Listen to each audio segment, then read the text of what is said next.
Today, from M&T Bank Stadium in Baltimore, Maryland,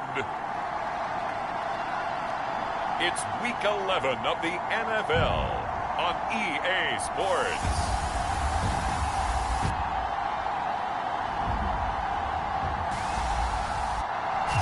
EA Sports coverage of the National Football League brings us to historic Baltimore, Maryland, and M&T Bank Stadium.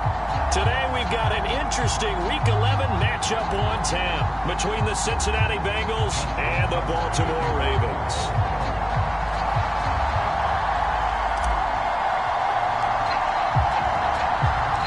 The NFL season has hit high gear, and off we go in Week 11 on EA Sports.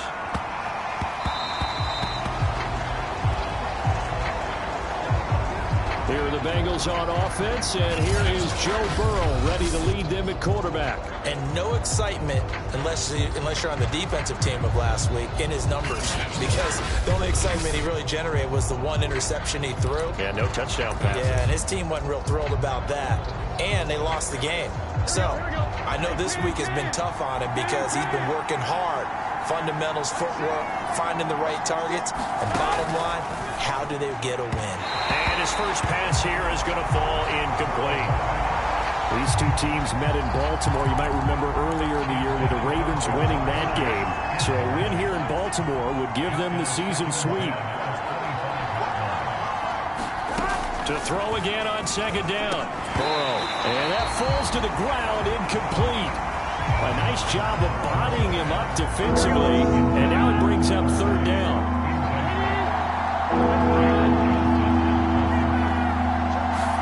On third down, Burrow. And the Raven pressure too much. Down he goes. And a loss of 8 on the sack, and it's going to lead him to fourth down. And they're picking up right where they left off with the shutout that they pitched last week. A huge part of that, this pass rush. They know how to get after people. Offensively, good luck finding some answers right now. On fourth down, here's Jamie Gillen on to punt. Back to return it, Christian McCaffrey. Only 2 punts for him last week in the loss as he gets this one away. Returnable here from the 38.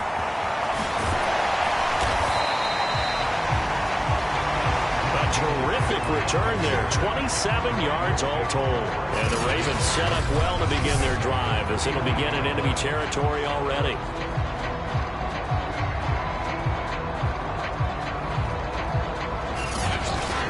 Number 8, Lamar Jackson, trotting onto the field at quarterback, ready to lead this Ravens offense. And he's had such a sensational season to this point, leading the NFL in passing yards. He's been helped out a lot by an outstanding set of receivers, and he's quick to give them credit. But I think even they would tell you that he's the guy that makes this offense go.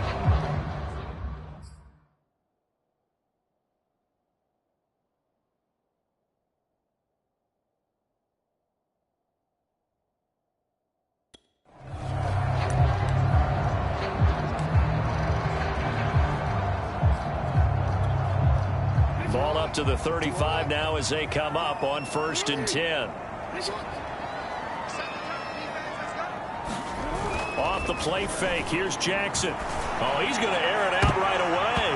And incomplete on the deep ball. Defensively here, you're facing a top 5 team in terms of points scored in the NFL. So when they're that high-powered, you've got to find a way to hold them under 20. Because to me, that's the magic number. 20 points scored, you give yourself your best chance to win. So if they're up around 24, 28, 30, they could be in some trouble. I think so, because then you turn it into a shootout, and that means your offense has to keep pace. Well, I can certainly tell my age, partner, because when I was a kid, running backs like J.K. Dobbins with over 2,000 yards in their final season in college, they went early in the draft. Instead, he somehow lasted until the 2nd round. But how great is it to get a guy with that ability who can run it inside, run to the perimeter, and catch the football in the backfield? Be able to get him in the 2nd round? That's what I call a steal. Now after that last play, there's a Bengal down on the field. We'll check on his status when we get back.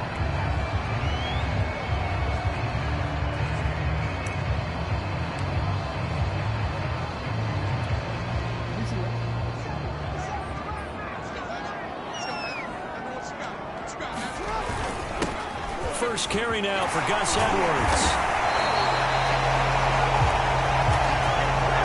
Nice job there finding room to maneuver, and he worked his way into another first down. And look, they had great field position to start, but boy, they've done a nice job taking advantage of it. Now they're just hoping to cap it off. Now a first carry for their fullback. It's a 6-yard pickup, and it gets them to 2nd and 4. They've definitely established a rhythm on this drive, moving the ball quite well. And big man with football is an integral part of the whole thing. From the 5, 2nd and 4. Jackson on the give to Dobbins. And he is into the end zone for a Baltimore touchdown. J.K. Dobbins, a 5-yard touchdown run. And the Ravens have taken the early lead.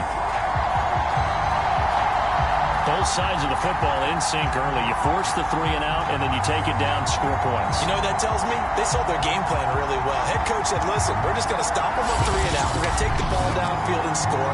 But he also told them how it was going to happen. They're going to run this. We're going to stop it. Then we're going to take the ball. They won't be able to keep up with us. And they got it done. Tucker able to connect on the extra point. And that makes the score 7-0. A drive that time of 6 plays. And it's finished off by a touchdown run from J.K. Dobbins.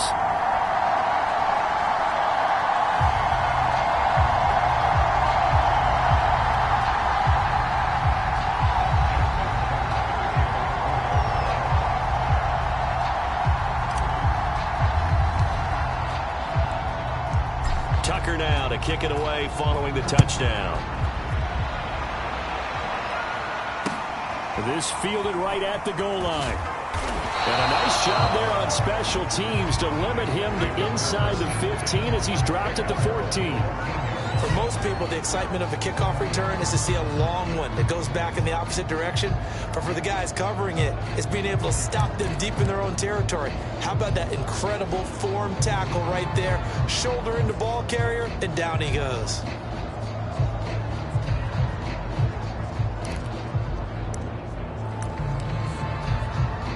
Burrow and the Bengals with a 1st and 10 at their own 14-yard line.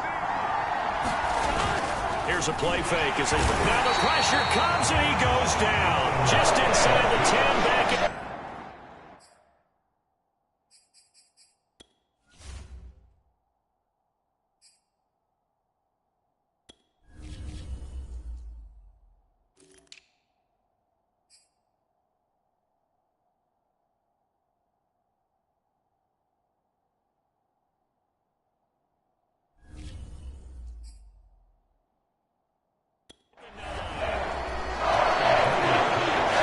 Closing in on the league lead in sacks and getting into the game in the top 5. Now you add 2 more to his total.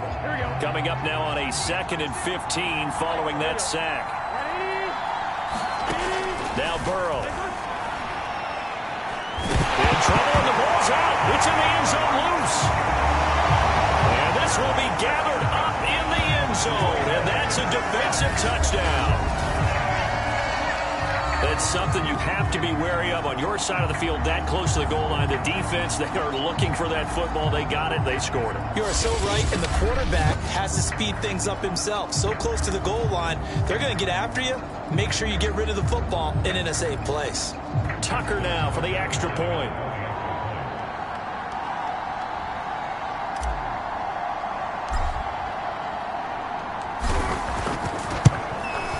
And it's good to make it 14-0.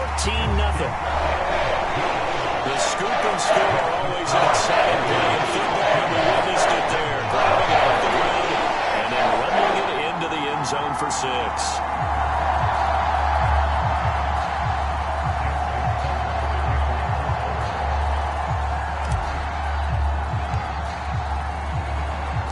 And you can bet they're preaching 2 hands on the ball here as the kick's away following that fumble return. And he'll just sit on this one as their drive will start at the 25.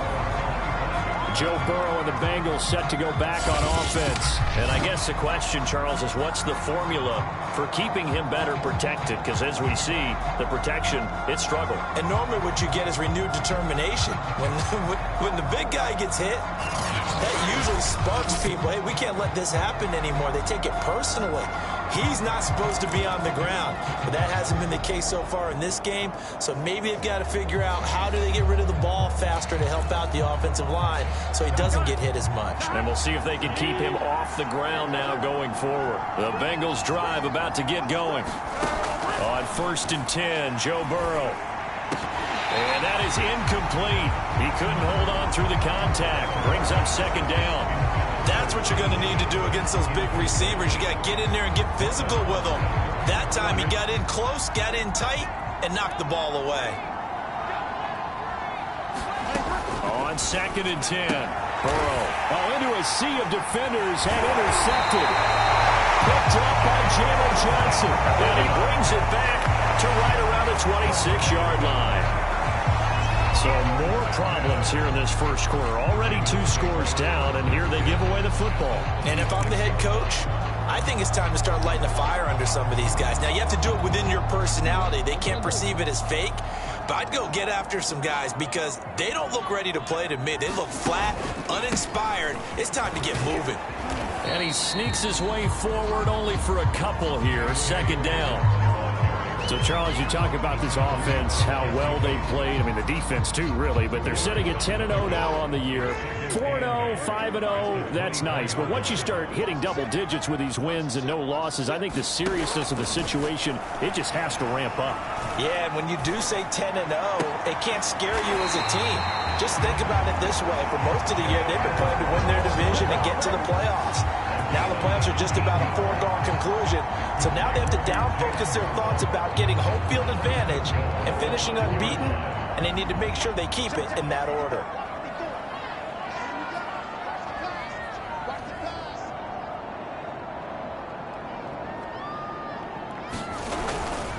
They'll run here with Edwards. And he will take it in for a Ravens touchdown. Gus Edwards. Touchdown number 22 on the season. And the Ravens will add on to their lead. If you didn't know it, it won't surprise you to find out that this team leads the league in scoring. They've been a quick strike team all season long. There's another example. They did it again. This offensive coordinator, right now he can write his ticket towards being a head coach. He's advanced in the ways of offense.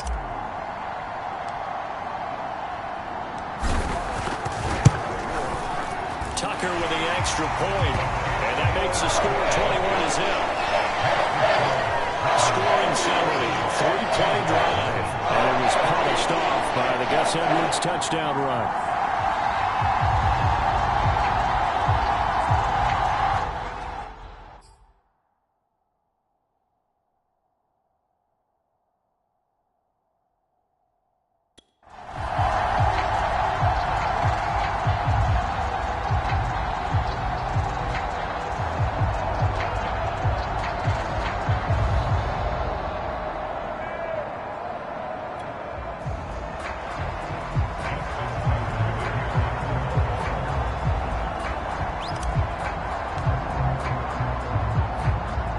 So how about this for a start? 21-0 here in the first as they kick this one away. This one fielded at the 5. And able to get this across the 20, but not much further as he's dropped it to 23-yard line. Ready to go on offense. Out come the Bengals. And they are back down to 500 following the loss last week. Consistency has been a real issue for them so far. Brandon, you almost don't know what team is going to show up every week. I mean, there's no consistency with this ball club at all, and if we feel that way, I know it frustrates the coaching staff, and it also has to frustrate the key leaders in the locker room. They got to figure out how to get coordinated. All right, rifles one, and that's going to be intercepted. Picked up by Patrick Queen. They will bring this back. It's a pick six and a Raven touchdown. So this defense doubling its pleasure there. Remember, they had the fumble return for a score earlier in the game, and now this time an interception return for another score. Tucker now to add the point after.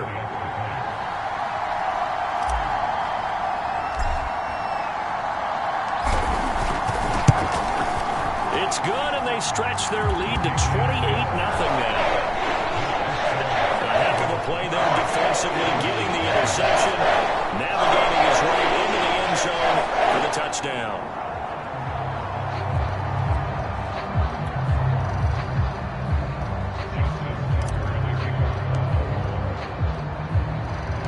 So this not what we expected. 28-0 here in the first as another kickoff is away. Taken in at the 3. And he won't get this to the 20-yard line as he's down at the 19.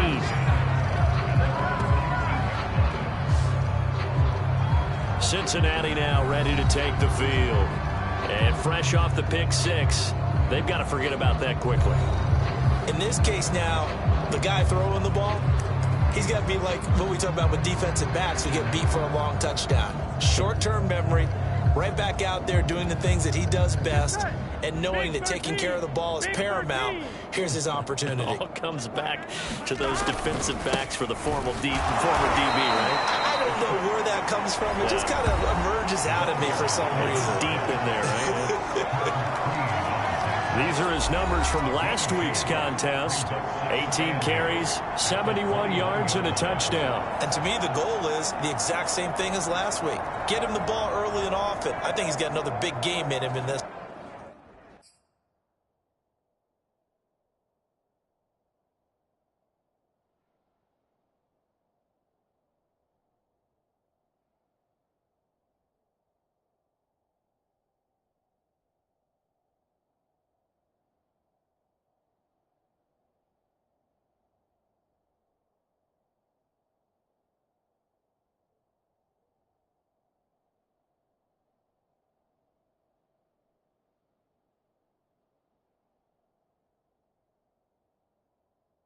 One.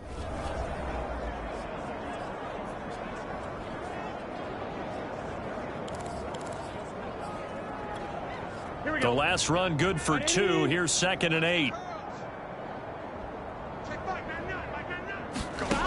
From the shotgun, Joe Burrow throwing middle, but it's incomplete. That's now 6 dropbacks, 6 incompletions. Yeah, the defense has been pretty good early, but he's got to start hitting some of those throws. He's making them better than what they actually are.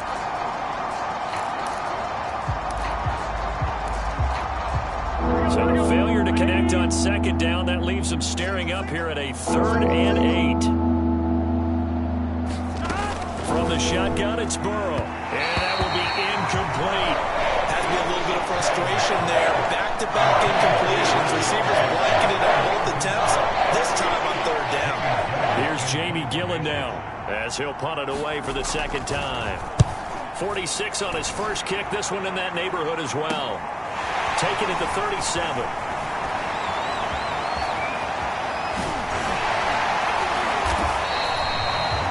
It takes a touchdown-saving tackle to bring him down as he goes 32 yards on the return. And this offense, they're going to have excellent field position. They take over with a 1st and 10 on the short side of the field. Line of scrimmage, the 31 now on 1st and 10. Throwing is Jackson. And this is going to be hauled in by the tight end Andrews. And in for the Ravens touchdown. Mark Andrews, his 9th touchdown of the season. And the Ravens are able to strike quickly to add on to their lead. Now, first quarter, and this lead is already getting into dangerous territory. They better be careful on the other sideline. Yeah, it feels a little bit more like a basketball game where one team is pressing and that team can't get the ball over half court. I mean, they're just stealing it and scoring it, layups, the whole deal. That's what it feels like right now. They are all over them.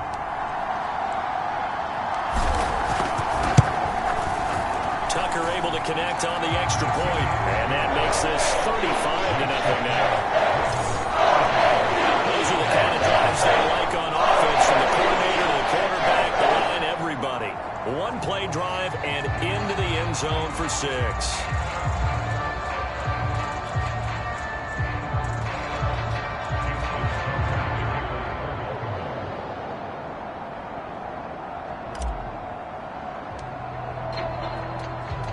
So plenty of fireworks here early. 35-0 now as the kick is away.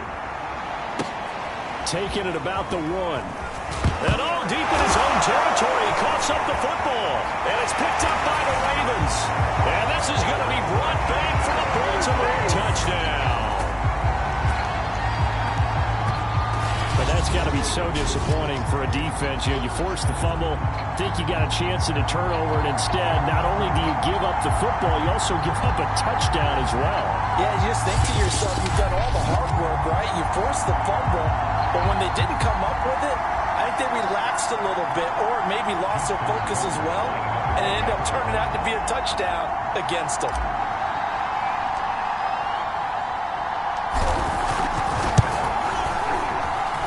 Tucker with the extra point, and that will extend this big lead. So not only the cough up, but then the pickup on the other side, the scoop, and the score the other way, the fumble return for a touchdown.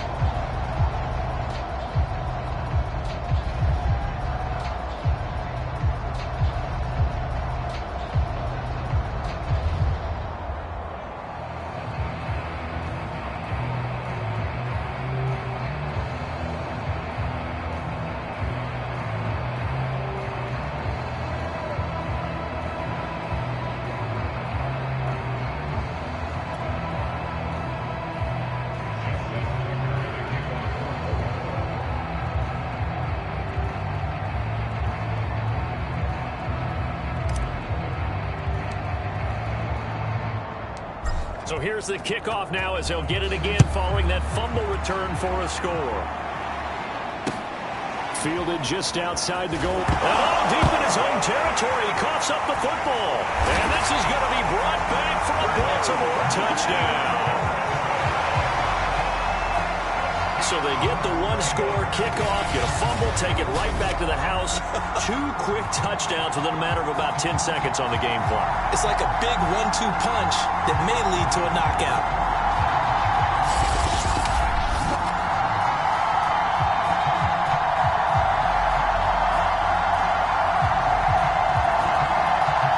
Now Tucker to add the PAT.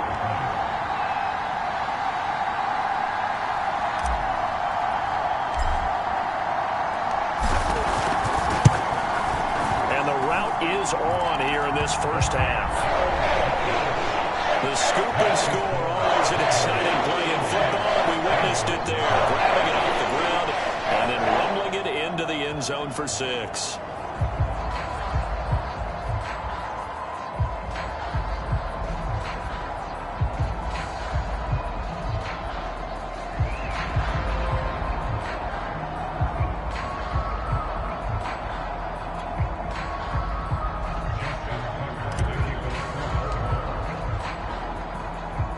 And you can bet they're preaching 2 hands on the ball here as the kick's away following that fumble return.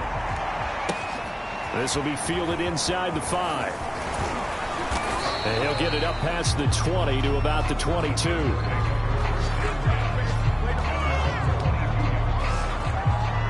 Cincinnati's offense coming back here onto the field.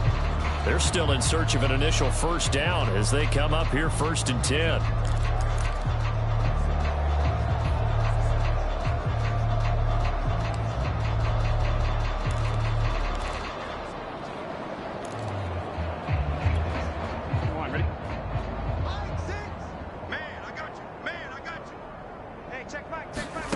Out of the gun, it's Burrow. Looking middle, and it's incomplete. Well, it certainly appears that they're going to try and keep getting him the football. It's the 3rd time they've looked in his direction. Unfortunately, haven't completed one yet, but I'm not sure they're going to shy away from him. They feel like they've got something there, and they want to capitalize on it. I think you're right. We're only in the first quarter, so a lot of opportunities ahead. Broke a tackle, but not much room there ultimately. Just up past the 25 and no further. 4 yards the gain, and it'll bring up a 3rd down. I think defensively you're okay with that. Here in the first quarter, he's going to get some catches, but they rallied to him quickly. And that's what you count on, and I like what you just said.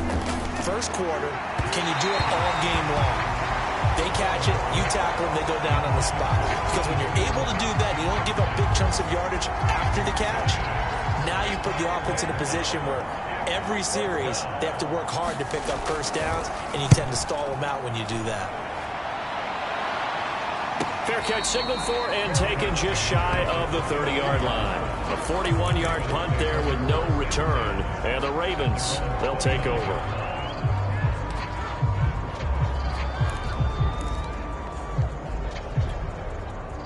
The Baltimore offense at the line, set to get going. And the ledger for them so far looks pretty good, doesn't it? It certainly does. Touchdown, touchdown, touchdown. Not sure it can be much better than that. He's got him in, complete. And all the way in for a Ravens touchdown. DK Metcalf, his 9th touchdown of the season. And the Ravens continue to pour it on. It took them a while to get their speedster involved, but they found him downfield there. And what we've discovered as we've watched games is the speedster doesn't have to have a lot of catches, doesn't have to have volume in order to have a huge impact on the game. His speed scares the heck out of deep.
And other guys can capitalize, but when you finally hit him and he carries it all the way into the end zone, that's what you're paying him for.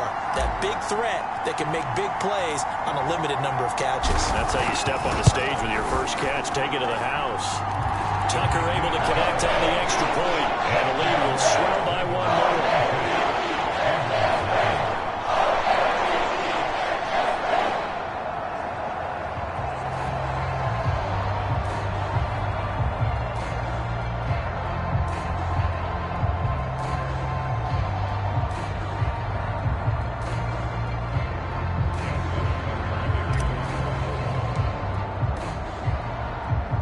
Tucker now to kick it away following the touchdown.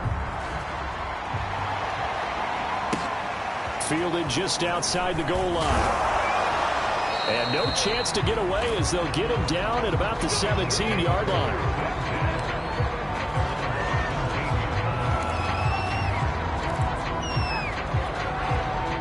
The Bengals drive about to get going. Not only are they in search of their first score, they're in search of their first down in this ball game as they come up 1st and 10. Under pressure, and he'll go down. They'll sack him on what ought to be the final play of this first quarter. And Oliver, that time to want to get in there and bring him down.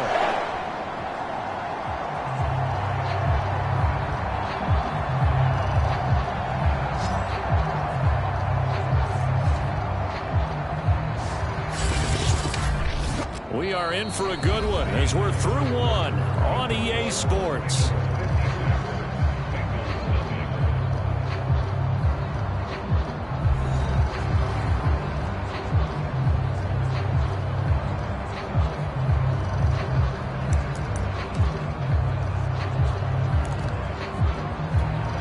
They come up on 2nd and long, and the pass protection just has not been there this afternoon. Another try after the first down sack. Burrow. And he's going to get this from the 6 out to the 12. A pickup of 6 as they double their workspace.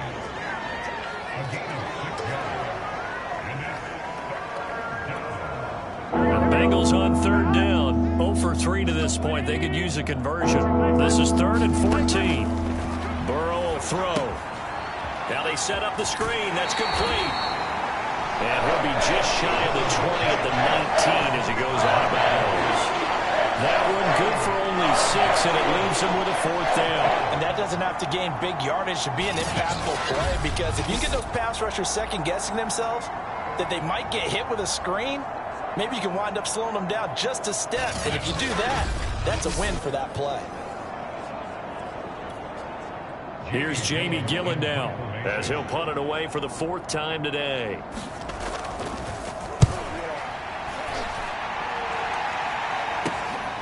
Let's take it inside his own 40.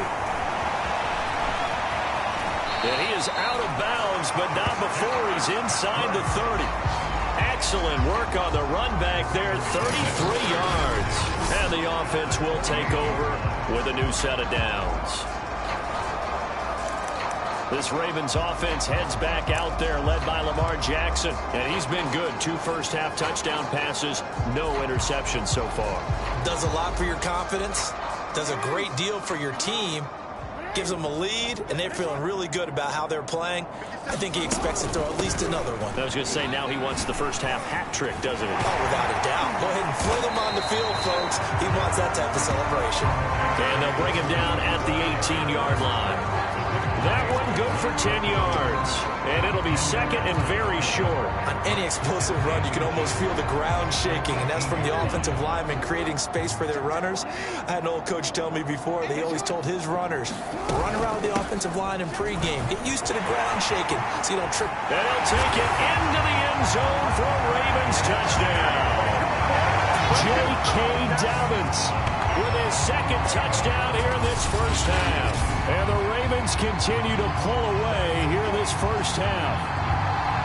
Okay, we need to double check here with Marvin because he keeps all of our good stats. But what I've got is 5 drives, 5 touchdowns, and they've got a nice, healthy lead. Well, after the first drive, we thought things might be clicking. They're really clicking at this point. They're clicking about as much as they can click. And right I just said click a lot. Yes, you did, but that's okay because the guy who's coordinating the defense, trying to slow them down, Good luck. he's going to have hair that looks like mine very soon. Not much of it. Tucker with the extra point, and that will extend this big lead.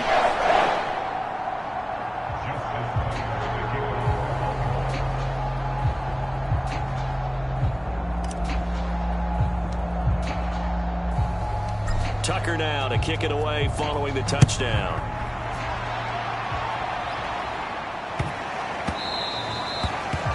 And that'll be a little too hot to handle as it will skip through the end zone for a touchback here. There again is the running back as he trots onto the field. You can count his carries on one finger. They've only given him the rock one time, Charles. What gives? So we can't draw any conclusions just yet. He has to touch the ball multiple times in order to get into a rhythm and have a chance to have success. You know who else gets into a rhythm? The offensive line. They feel better about what they're doing when they know they've had multiple opportunities to get it done. Yeah, well, the conclusion we can draw so far, they're losing here in the second quarter. Let's see if they change tunes. Now Burrow on first down. He completes it to Boyd. And he's going to be dropped following a pickup of 7 past the 30 to the 32. Simple drag route here, lined up out left and tried to work his way back across the field. You probably saw me twitch there, partner, because I think he wanted the ball a little bit sooner. By the time he looked it in, defender was right on him. Throwing again on second down. Burrow. And he goes down. The Ravens able to get to him. Odafe Oweh in there yet again. What else is new? He continues to rewrite the record book in single-season sacks. Well, Charles, this has been something to watch so far. This is where you really feel for a quarterback. He's been running for his life in this first half. Brandon, that's 5 sacks already, so you know he's got to be saying, can we get some more guys in here to block, please? Because if we don't, we're going to need another quarterback. The Bengals on third down. Not good. 0 for 4 thus far. This is 3rd and 9. Now it's Burrow. Oh, had his hands on it. Couldn't bring it in. Pretty symptomatic of how this game's been going. Here's Jamie Gillen now as he's on for the 5th time here today. And he deserves a bronze leg as he gets this one away. Fair catch called for and taken right near the 30-yard line. It'll be a 39-yard punt, no return. And possession will switch hands, 1st and 10. And the football back over to Baltimore and J.K. Dobbins. He's over 40 yards here in the second quarter. Been nice and effective for them, hasn't he? He has definitely been dependable and really shouldn't underestimate what he's getting done here, because anytime you're on a pace that's going to approach 100 yards, you've really done some damage in an NFL game. And now he's looking just to add to his totals. Jackson and the Ravens come up now 1st and 10 at the 31-yard line. 57 the line. Here we go, let's bring it. Let's go, let's bring it. Let's bring it.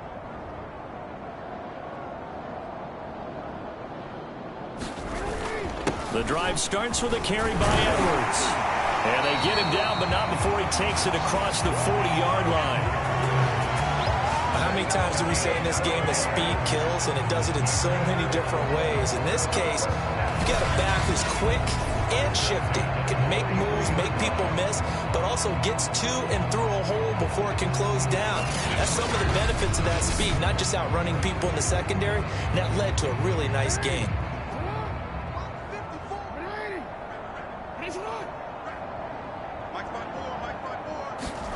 Play action. It's Jackson. And that's going to be incomplete. Too tough to hold on to that one. It's 2nd down.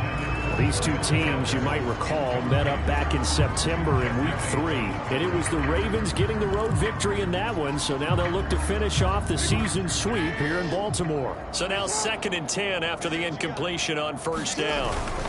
Jackson going to give this one to Edwards. And he's got some space here. Oh, look at the juke. And they will finally get to him down at the Bengals 20. 60 yards rushing for him as he has been tough to stop here in this first half.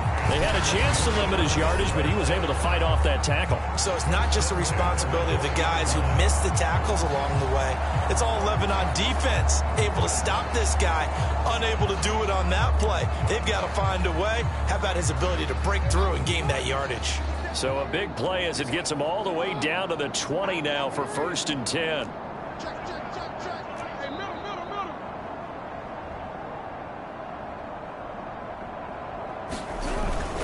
Here's a give to Dobbins. Give him 10 yards on the pickup, and that'll bring up a second and just about a few inches here. A lot to praise on this drive, obviously. I know you're seeing what I'm seeing. Those guys up front, they're getting it done. It doesn't matter what play is called. They are handling their business at the line of scrimmage and dominating right now. And that'll be taken in by Andrews for a Ravens touchdown. Mark Andrews, his 10th touchdown of the season, 2nd of the game. And the Ravens add on. As far as tight ends go, if you get 3 or 4 touchdowns in a season, that's usually counted as a pretty good year. And CD, he just hit double digits. That's 10 touchdowns for him now. Yeah, and that's something you really have to applaud. That's elite level production.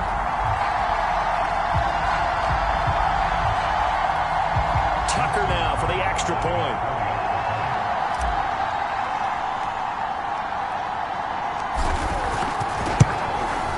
And the route is on here in this first half. So that drive spanned 5 plays, and it's capped off by the Baltimore score.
Tucker now to kick it away following the touchdown. Fielded just outside the goal line. And he'll be brought down right on the chalk of the 20. Second quarter action with 1:59 remaining.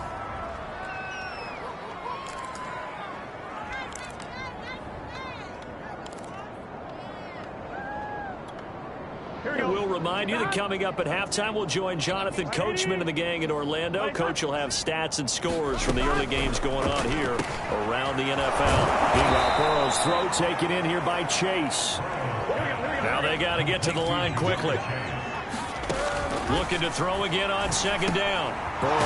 He'll go right back to Chase. That's caught again. And they're going to hurry back to the line now. And they go play action now. Burrow. Throwing over the middle, and it's incomplete. This defense has been very disruptive early on as they force another one to go awry. Seems to be the front and the back end. Pass rush, they've been able to get home, and they're taking the ball away in coverage as well. I love how you put it together. The front and back working in sync, only way to play good defense. To throw on 2nd and 10. Burrow. Now Burrow loses the football, and it's picked up by the Ravens. And they will set up shop with outstanding field position in the red zone at the 17-yard line. So from the 17 now, here's a 1st and 10. After the fumble recovery, it's Jackson. Toward the end zone, but that's going to wind up incomplete. And to put it mildly, this is a tough spot defensively. They have to come right back out and defend their red zone. But how about that good first step towards forcing them to settle for at least 3 points? I think they're also thinking bigger right now. Imagine being able to stop them totally and change the momentum. They'll get only 3 there, so it leaves them with a 3rd and 7 ahead.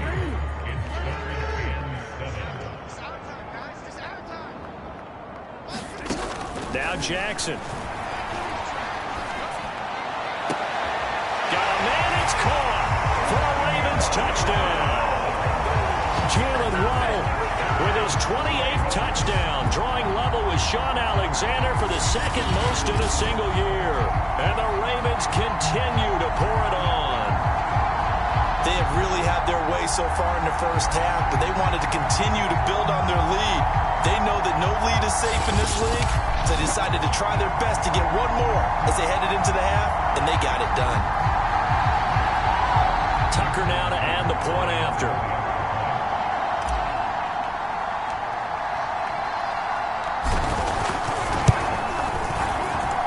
And the route is on here in this first half. The drive there only spanning 3 plays, and it's capped off with a Ravens touchdown.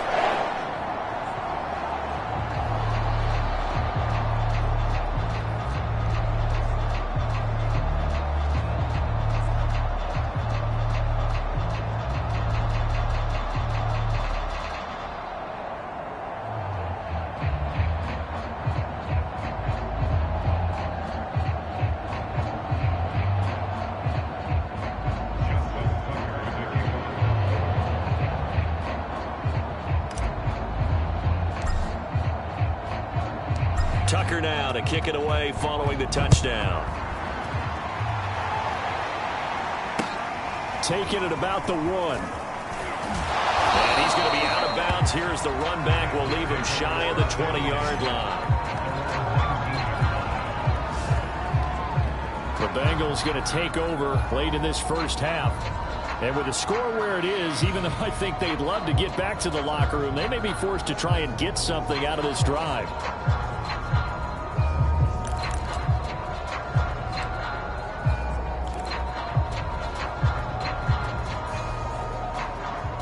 So here's a 1st and 10 now, down inside the 20. Here's Burrow. Throwing for his running back, and he's got him complete. Now the Bengals going to use the first of their timeouts as they'll stop it with 40 seconds remaining in this first half.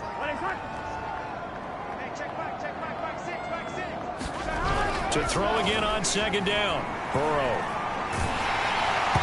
The ball comes out on the hit, but they'll say it's incomplete. To this point, I've been impressed with the work defensively. They have not allowed a lot of receivers to run free. And there's another example, another incompletion. These guys have punted 4 times already, and they're staring at a 5th, barring a conversion here on 3rd down. They're passing here. Joe Burrow. That's caught by his tight end, Uzomah. The Bengals going to use the second of their timeouts as they'll stop it with a little over 30 seconds to go in the first half of play. From the 34 now, here's 1st and 10. Here's Burrow setting up to throw it. Now Burrow loses the football, and it's picked up by the Ravens. And this is going to be brought back for a Baltimore touchdown. This first half has been a nightmare for that offense. Defense just dominating them. And when you're picking up the ball, picking up their mistakes, and taking it the other way and putting it in the end zone, that's a defense's dream. They're having that type of a game. Everything that can go wrong has gone wrong for this offensive unit. Now Tucker to add the PAT.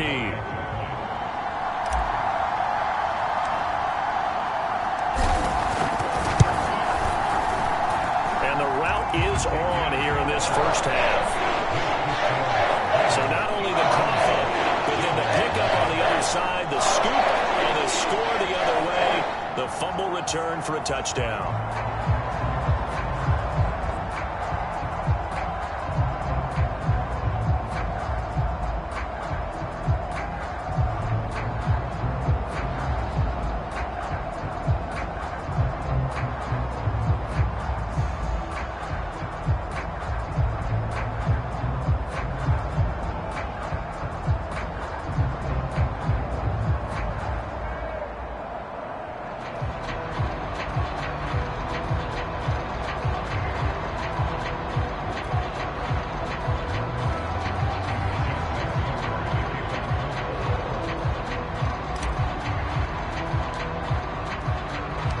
Here's the kickoff now as he'll get it again following that fumble return for a score.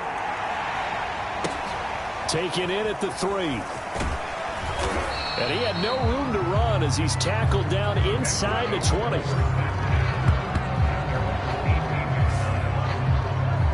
The Bengal offense going to see the ball one more time in this first half. And we'll see what they want to do. Just 20 seconds remaining here before the half.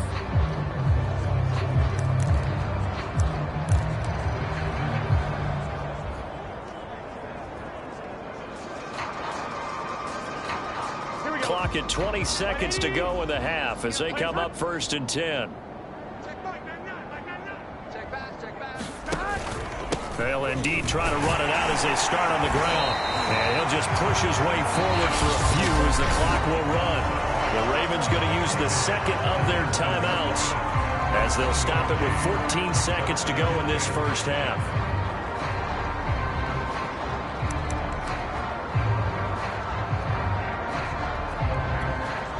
Here's 2nd and 9, just a yard on that last run.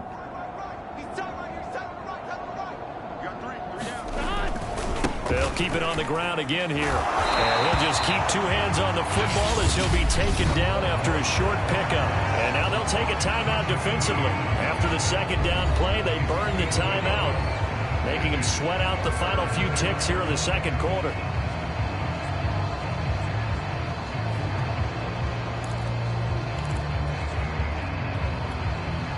These guys have punted 4 times already, and they're staring at a 5th, barring a conversion here on 3rd down.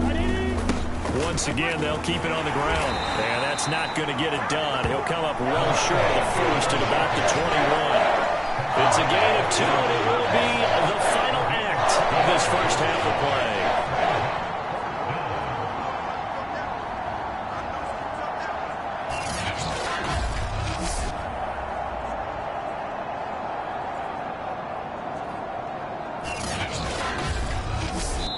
So we've reached halftime here in what is quickly turning into quite a rout. As we'll send you down the coast now to Orlando, that's where we find Jonathan Coachman, ready with our EA Sports Halftime Report. Coach. All right, Brandon, thanks very much. Things starting to get interesting in this final weekend before Thanksgiving.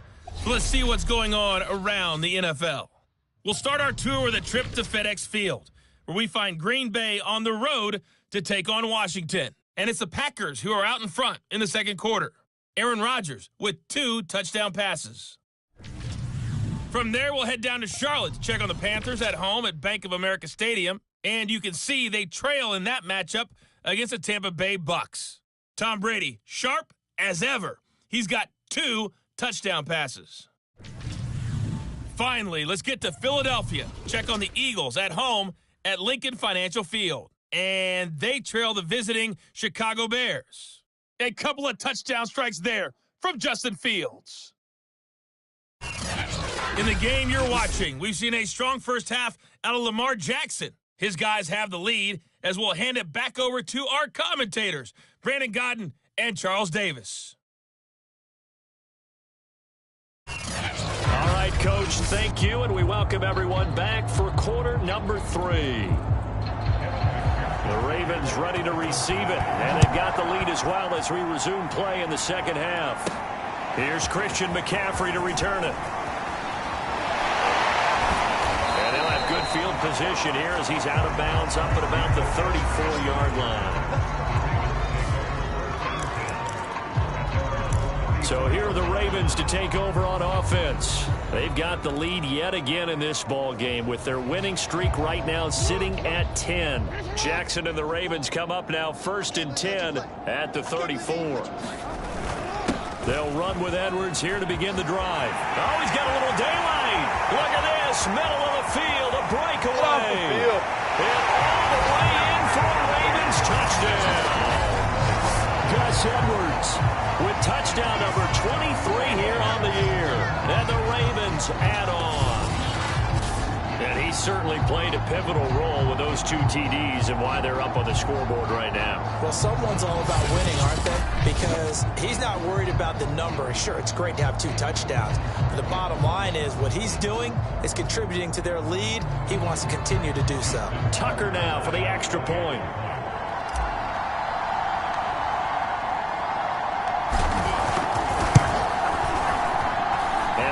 Grows even larger here in the third quarter. So they hit pay dirt in just one play. The long run, the scamper, and a very nice scamper into the end zone for the touchdown.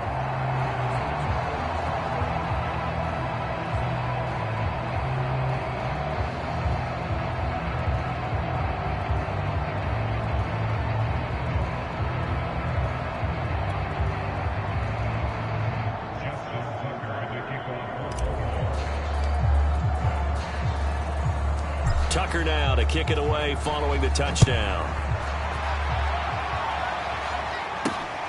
This one fielded at the 5. And he returns this to the 22.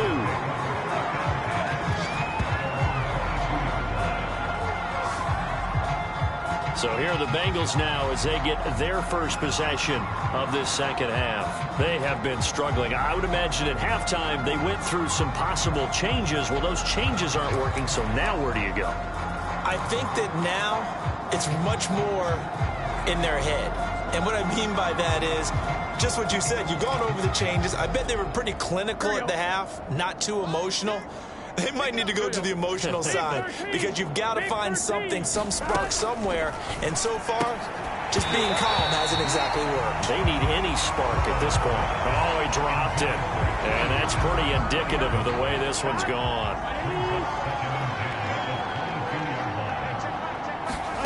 Burrow once again here on 2nd and 10. Finding his safety valve here. That's complete.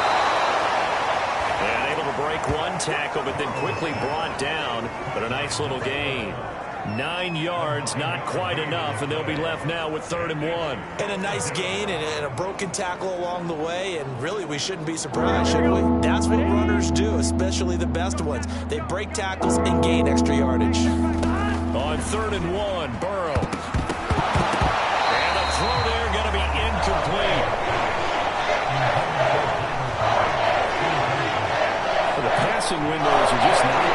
just another example of how great this defense has been all game long. And that's exactly what a top 10 defense can do. They can really change the game tempo and frustrate you as you try to execute offensively. And no return on this one as the fair catch is signaled for and taken. 37 yards on the punt with no return. And out will come the offense as they take over. Lamar Jackson marching back onto the field. He's been a good game manager. They're winning here in the third quarter, but really the ground game is where it's been at for them, hasn't it? So whatever the game plan was, you just got to focus on continuing to run the football. And really that takes the pressure off of the guy throwing it around. Doesn't have to be the focal point. Hand it off, let him chew up the yardage in big plays, and your team's winning. The only people upset, the fantasy guys who may have started him at quarterback. It got his man complete. And all the way in for a Ravens touchdown. DK Metcalf, his 10th touchdown of the season, second of the game. And the Ravens continue to pour it on. In order to lead in a game, you're going to get plenty of contributors, but that's his second touchdown catch of this game. He's one of the key guys in this one. And you better believe he'll be looking for the hat trick here as this one continues to go.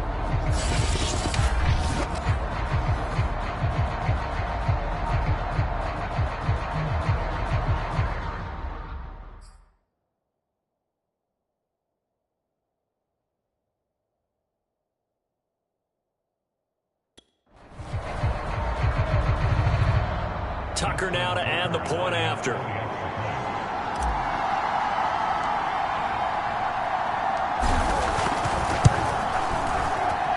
And the lead grows even larger here in the third quarter.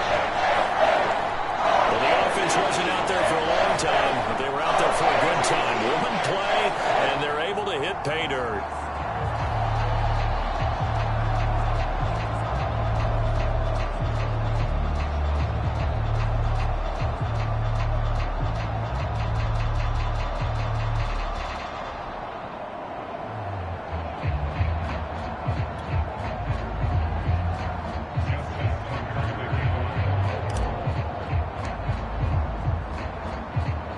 Tucker now to kick it away following the touchdown. Taken in at the 3. And he will make it to the 20-yard line and no further.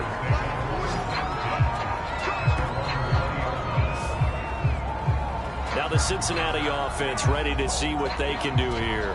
These guys had to punt their last possession, and that's become too familiar of a refrain. Too many of these drives just wound up going nowhere. Well, you know how in baseball, when the pitcher gets a base hit and he's on base, they bring his jacket out to him to keep him warm? Well, a lot of times the punter goes to the sideline, puts on sweatpants or a wrap over his leg to keep it warm. He might need a massage from the trainer right now from all the work he's getting. And he ran right through one tackle as he fights forward for a gain of 7. Well, no matter how they phrase it, staying on schedule, staying ahead of the sticks, whatever you want to call it, 7 yards on first down, that fits the bill. 3 yards remain for second down.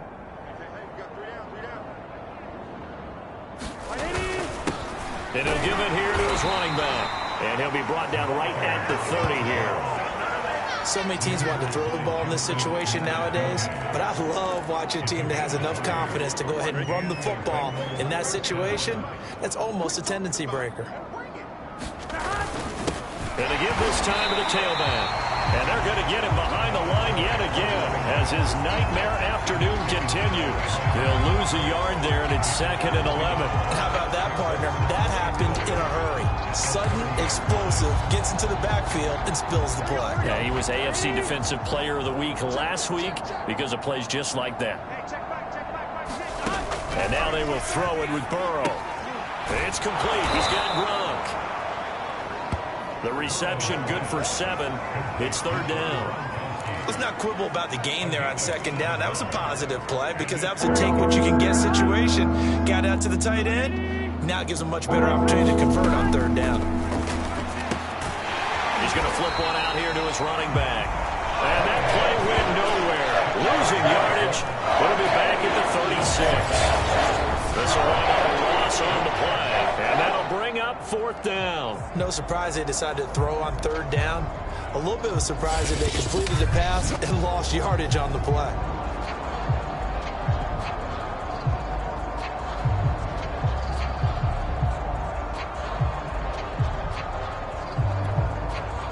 Here's Jamie Gillen now as he's on to punt for Cincinnati.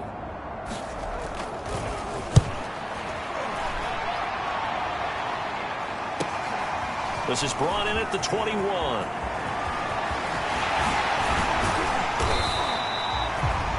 It's a nifty return of 29 yards.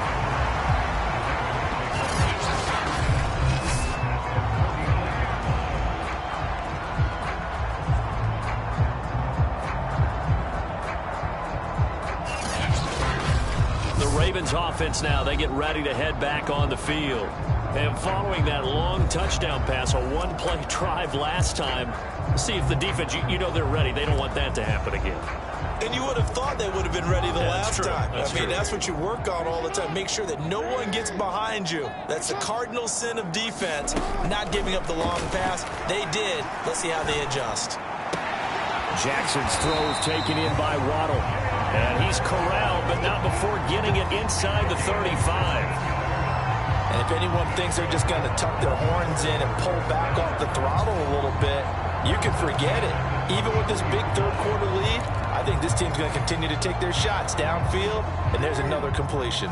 So 1st and 10, and if they score on this drive, might have to start digging in our second-half blowout material. Here's Jackson. He's going to fire one deep, middle of the field. And this is caught. Touchdown, Baltimore. Kyle Pitts With touchdown number 7 on the year. And the Ravens get another third-quarter touchdown to add on to that lead. And man, Charles, talking about singing something in there. Those gloves, they help with one-handed catches, the fun stuff. Any padding for a rocket like that? One would think so, but I'll guarantee you this. After that throw, his hands will hurt later. Not right now in the moment. He's just feeling good about catching it. Yeah, a little stinger, but a touchdown. Tucker able to connect on the extra point, and the lead will swell by one more. Pretty clean and simple there. Just 2 plays. The long pass resulting in the touchdown on play number 2.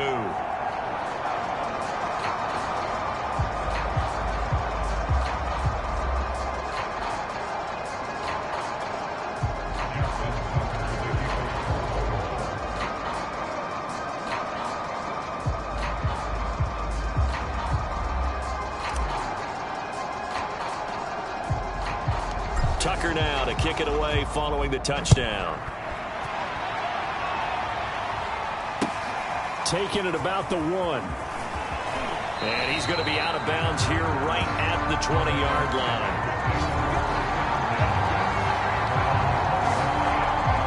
Cincinnati set to take over once again. They are right now just ice cold. I mean, they have struggled big time in this game, and they're getting blown out. How do they adjust? So tough because we always talk about it being a team game and you need all 11 working well together.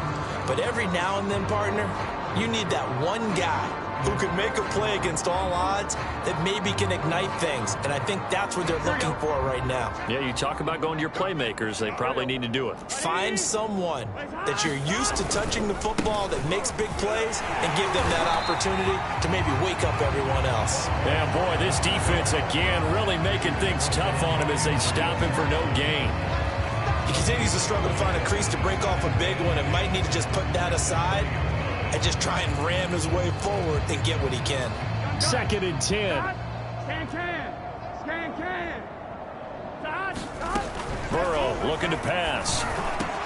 Wide open, Gronkowski. And they're going to get this beyond the 40 before he's taken down. Well, maybe this offense has learned something from watching their counterparts work. I'm wondering if their coaching staff said, let's do what they've been doing the entire game because that's worked well. This offense, they have not looked particularly good all game long. But a nice throw there for a good gain and a first down. Throwing now, Burrow on first down. He's got Gronkowski yet again. That catch good for only a couple. Not a big window to throw. Coverage wasn't too bad there. Yeah, they had him under wraps pretty well, but somehow able to muscle his way open and catch the ball.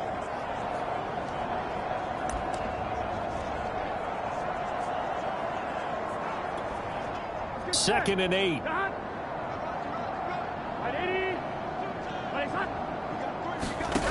Now it's Burrow. And he drops it incomplete. And their struggles continue here.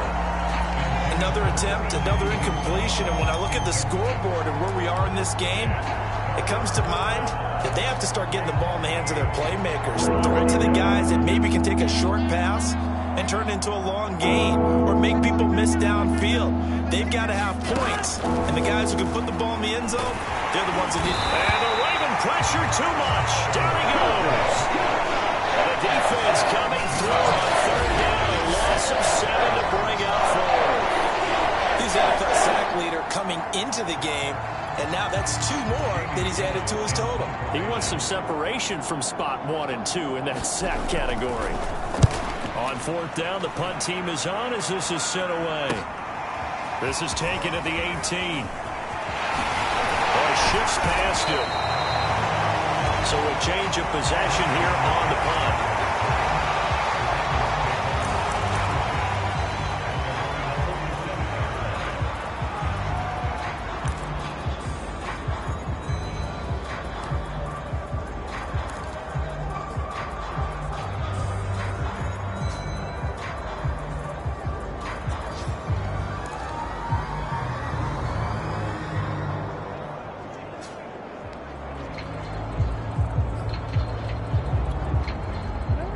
Raven offense set at the line for this next drive.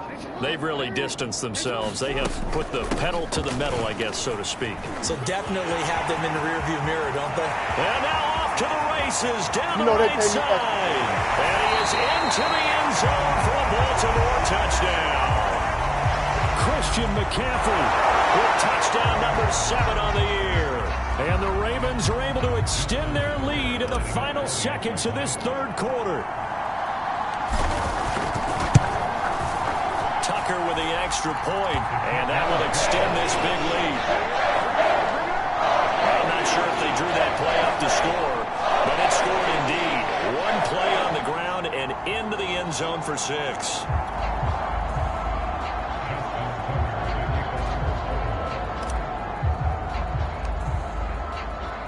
Tucker now to kick it away following the touchdown.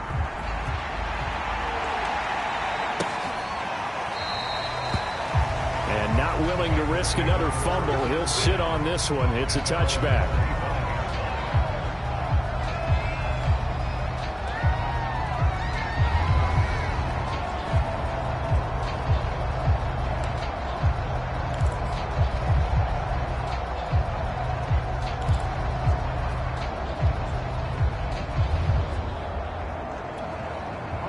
The Bengals drive about to get going. They've got to dig down deep. I mean, they need something right now, really anything to cling on to. This offense has struggled.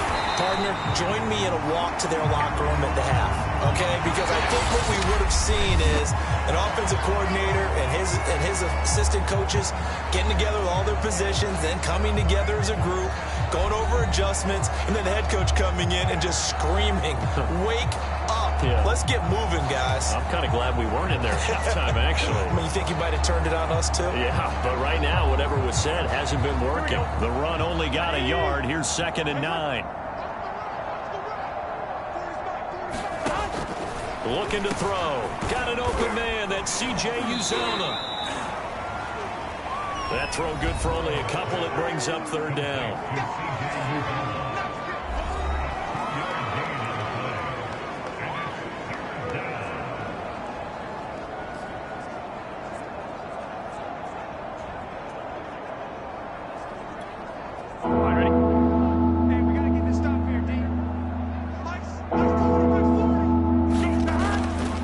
Throw. He gets this one to Boyd.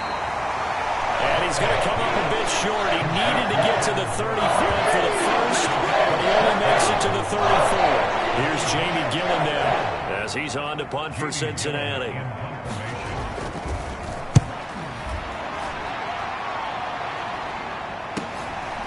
Take it in at the 22.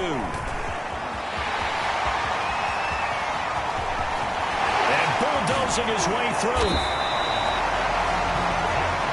Now after the punt on that play, we've got a man down on the field. While the training staff takes a peek, we'll take a break.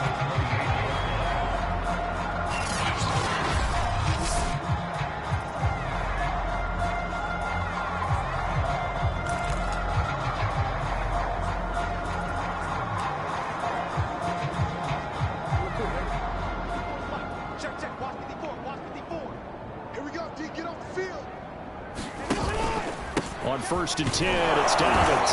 And he'll work this forward for about 3 at 2nd down. Charles, you said earlier this defense is probably going to need to hold these guys right around 20 or under that if they were going to have a chance. It was evident pretty early on that wasn't going to happen. Yeah, they left 20 behind a long time ago in this game, didn't they? It looks like they're headed towards a big, big number.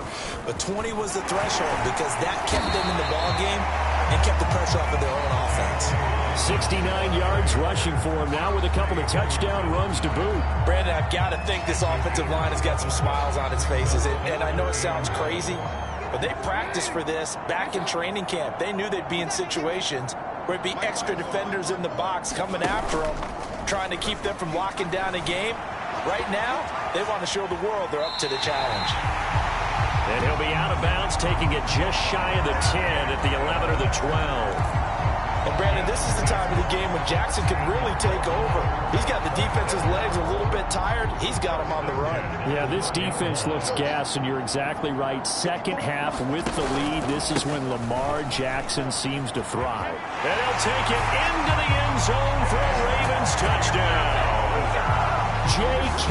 Dobbins, a 12-yard touchdown run. And the Ravens add on to their lead, and it's looking like that win streak is going to extend another week. They seemingly just continue to score at will, and as great as it's been for the offense, you got to feel for that defense down there. I love how you use the word will, because both teams came into the game with the will to win, but one team has obviously imposed its will on the other and broken them, because what we're seeing right now, wow, that's a defense that's in tatters after what they faced in this ball game.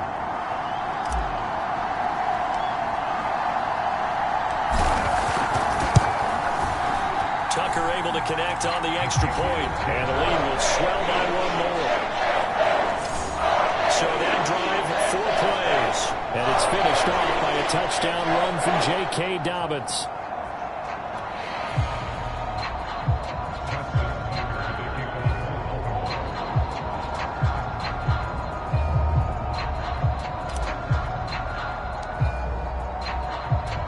Tucker now to kick it away following the touchdown. Takes it at the 7. And he will be brought down here inside the 20. Good coverage as he's dropped at the 17. Cincinnati now ready to take the field. Well, I think that the folks here had hoped that maybe this home atmosphere would carry their guys to a surprise victory, but it does not appear that that's going to be the case. There's too much to handle on the other side in this one.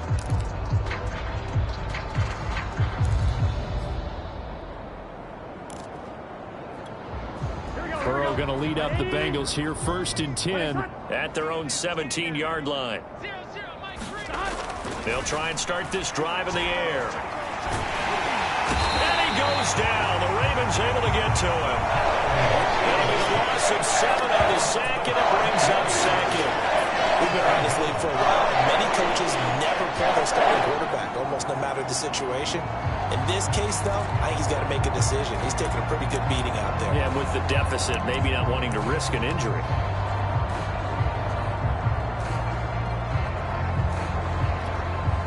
Don't need it all back at once, but you figure they're going to need something here. 17 yards to go on 2nd down. Another try after the first down sack.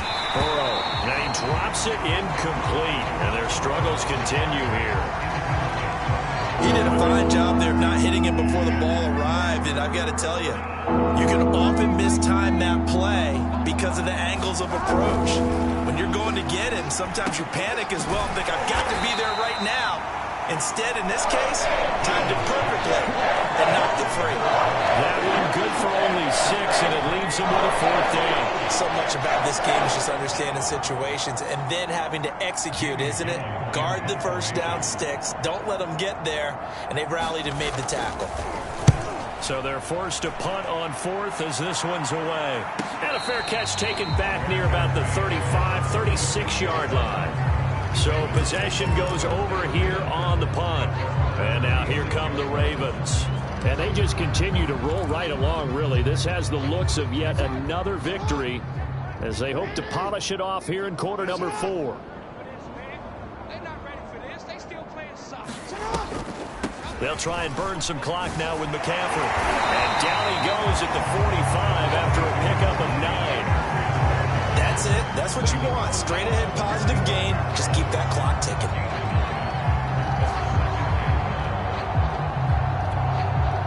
Coming up on the final 2.5 minutes. And boy, has it been fun to watch this offense operate. Quite the display, and now they look to polish it off. And he's able to get this one down to the 40-yard line. 96 yards rushing now for the NFL leader coming into this ball game. No doubt those are the types of carries they're looking for here, Charles. The lead in the fourth quarter. This is when coaches that have a reliable running game, they breathe a little easier on the sideline. Yeah, they love the idea that they can take the air out of the football at this point of the game. That means they're really counting on that offensive line, counting on the runners, taking care of the football. Because you're going to tell your quarterback, hey, no time to be a hero. We're not going to throw it here. Just eat up that clock. And if you have the ball, they can't score. So it's Raven football here as we welcome you back. And they have just about put this one on ice as they've got it here, 1st and 10. There goes a deep ball, end zone. And give them another 6. It's caught for a touchdown, and the blowout continues. Now Tucker to add the PAT.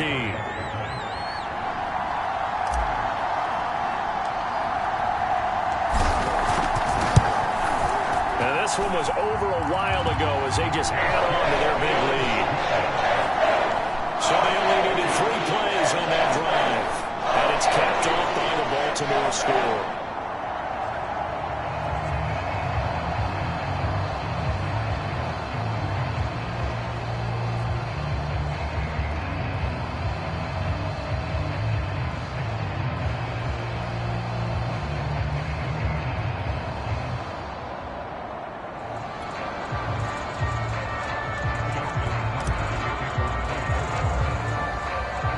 Tucker now to kick it away following the touchdown.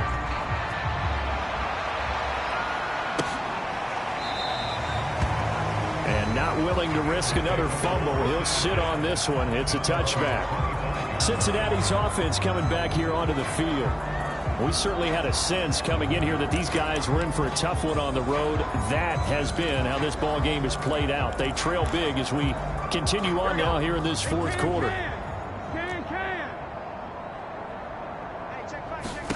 They will throw on 1st down with Burrow. I'm not sure he saw the linebacker there as that's batted down and incomplete. At this point in the game, they've got to continue to try anything they can. They're still working at it, even though this one feels like a lost cause. Following the incomplete pass, here they go again. 2nd and 10 from the 25. Now back to throw. And the Raven pressure too much. Down he goes. They'll go as a loss of about 6, and now it brings up 3rd. And you could say that is just another cherry on top for this defense and that entire team. But really, this defense has sparked what's been an impressive effort here in this one. And notice you used the word sparked because you're not seeing that on the other side of the ball, are you? The offense right now, the spark has left their game, and it's been because of what you described, that defensive pressure.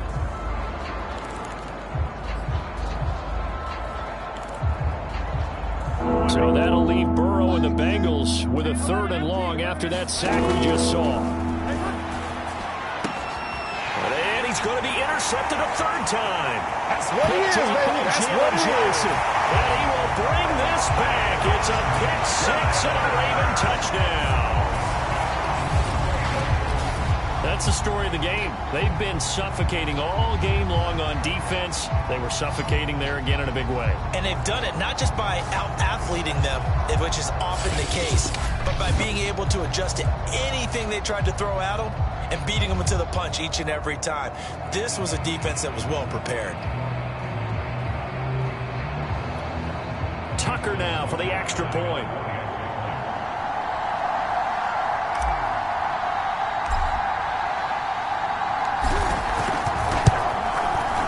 This one was over a while ago as they just add on to their big lead.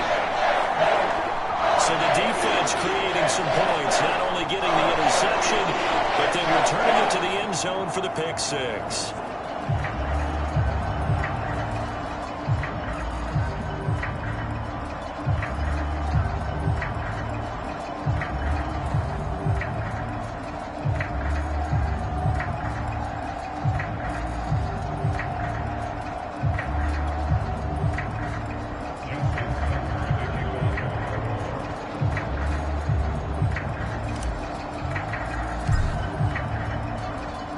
So they throw the pick six. They'll get another shot at it now as this one's in the air. This one fielded at the 5. And no alley to be found. The coverage was solid, and he's dropped at the 18.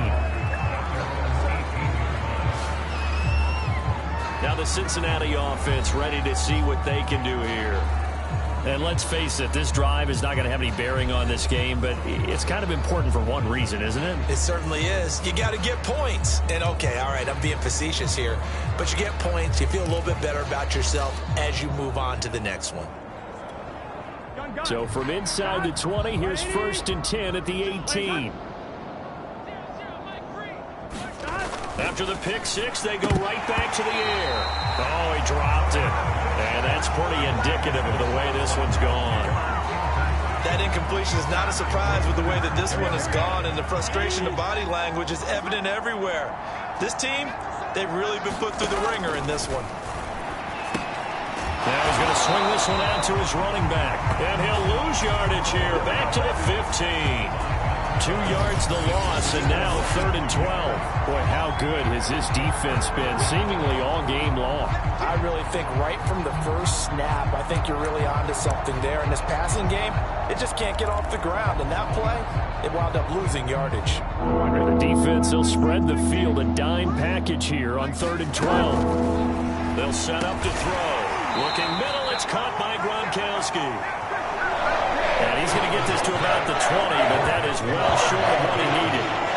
They get only 4 that time as that leads us to a 4th down. One thing I think that's safe to say defensively, the tackling's been really good.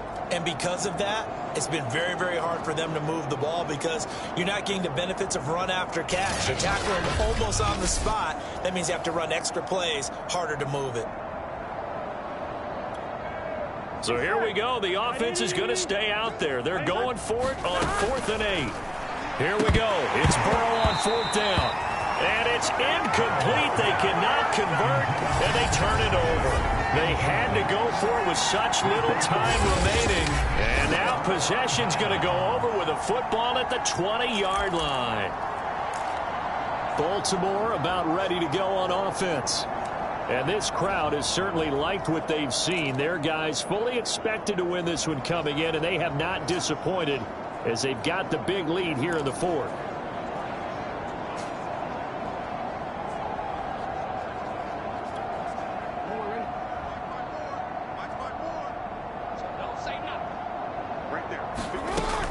They'll run on 1st down. Dobbins. And they are going to score again. Yet another touchdown as they just add to their totals. And for them, this train, it just keeps rolling, doesn't it? Well on their way to yet another victory. Yeah, it's almost a runaway, isn't it? And you just wonder how anyone could stop this. They got full momentum going, full confidence going. But it's not just their own confidence that's leading them. It's the lack of confidence against their opponents now because they see them coming and think, we've got no shot to beat this team.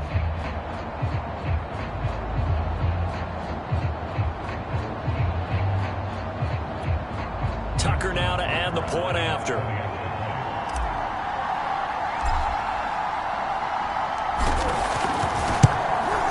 Now this one was over a while ago as they just add on to their big lead. Well, they got the ball in great field position. One play later, boom, end zone.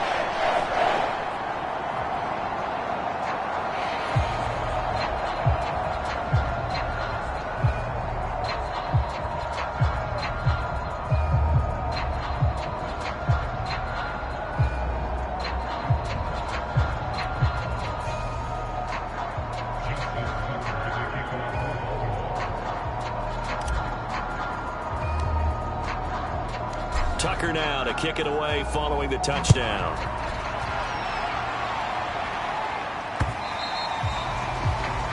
And that one will bounce out of the back of the end zone, so we will start here at the 25. Cincinnati set to take over once again. Let's just be frank.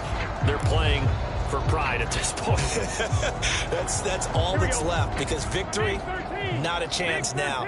And I can't wait to see how they actually go about doing it because there are a lot of people watching the body language of the guys on the field. And he goes down. The Ravens able to get to him. Now the Ravens going to use one of their timeouts. It's just their first. They've got 2 more to use here in the final stages.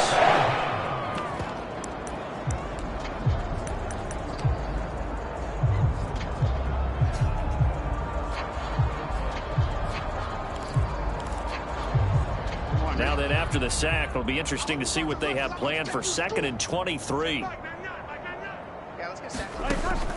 He'll look to throw. Open man is Chase, complete. And he's brought down, but not before a really nice stiff arm to create a little space. The Ravens going to use the 2nd of their timeouts. That'll leave them with just 1 remaining in this 4th quarter of play. Now on 3rd and long, they'll look to throw. And Burrow going to be hit and taken down. They got him. Ravens going to use their 3rd and final timeout. That'll be their 3rd and final stoppage here as we step aside. Here's Jamie Gillen now as the drive goes backwards, so he's on to punt it away. Taken right around the 44. And he's going to be out of bounds, but not before he takes it inside the 40. A very good return there. Give him an even 20 yards. And control of the football switching hands here with very little time remaining in this contest. So from the 36 now, 1st and 10. 57's Mike. Mike 57. Go, go, go. And despite the late lead, Jackson to throw. Catch is made by Metcalf. And he will get into the end zone. It's another touchdown. This thing is ugly. Well, business as usual for them. Well on their way to another victory. Riding a serious wave of momentum from what we've seen. And so far, they haven't met their match. So if you're going to play this team in the future, your mission is clear. You better be ready to play and match their firepower. Now Tucker to add the PAT.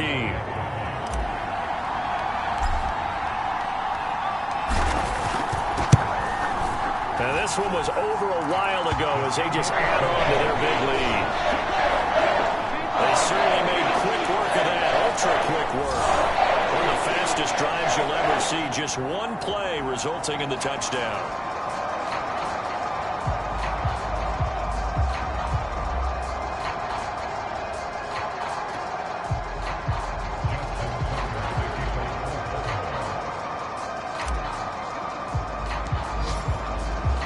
Tucker now to kick it away following the touchdown.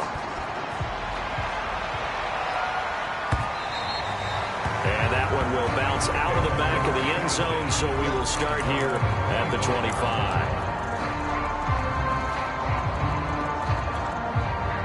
The Bengals drive about to get going. This is just an exercise in futility. Do you even bother running a play here offensively? I wouldn't, because now is not going to erase what's happened during the game. So after it's over, you're going to go to the film, find out where the game was really lost.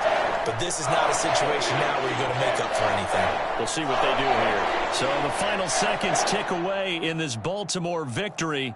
And I tell you what, Charles, this might be about as good as it gets. They were incredible. Yeah, offense was in fine form. The defense threw the shutout at them. I think they worked in concert together. What I like about the offense was they held the ball pretty well. You know, time of possession, exactly what they were looking for in this one, and that helped out their defense. Didn't have to be out there the entire time. So when you do that and you're out there fresh playing, off a little extra spring in your step, and it showed up in this one. They had a ton of spring in their step. Impressive victory. So for the Ravens, the perfect season remains intact as they move to 11-0 on the year. And they'll get another home date next week as the Browns will come to town.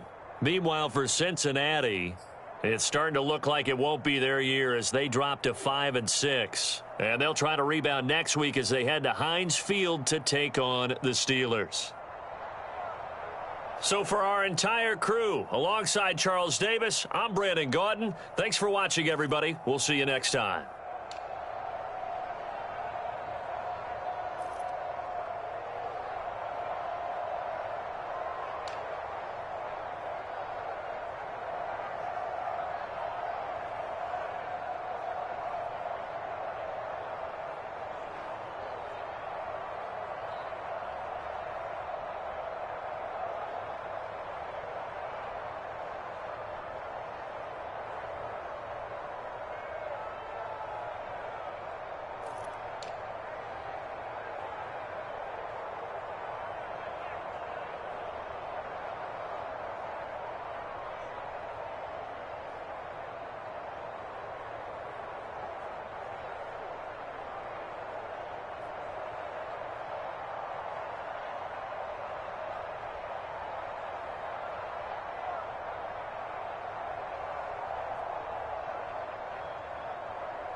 today.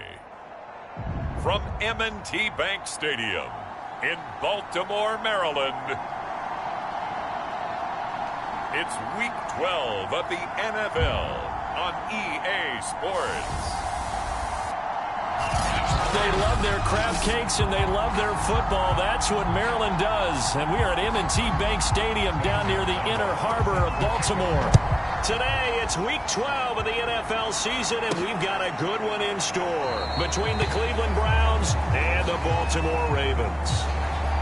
Here comes the Ravens on offense, and the man in charge from Louisville, the former MVP, Lamar Jackson. And he's had such a sensational season to this point, leading the NFL in passing yards. He's been helped out a lot by an outstanding set of receivers, and he's quick to give them credit. But I think even they would tell you that he's the guy that makes this offense go.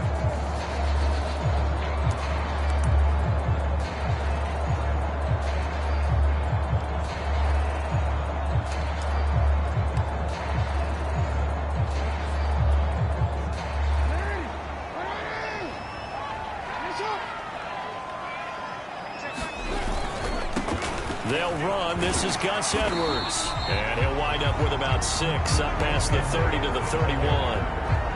The CD, this offense at 11-0 now on the year. A few weeks ago, I remember asking you what kind of percentage chance that you thought they had at staying unbeaten the entire season. I think you said 25%. I'd imagine that number probably grown since then. I would agree with you, and I'm going to actually bump it up to closer to 50%.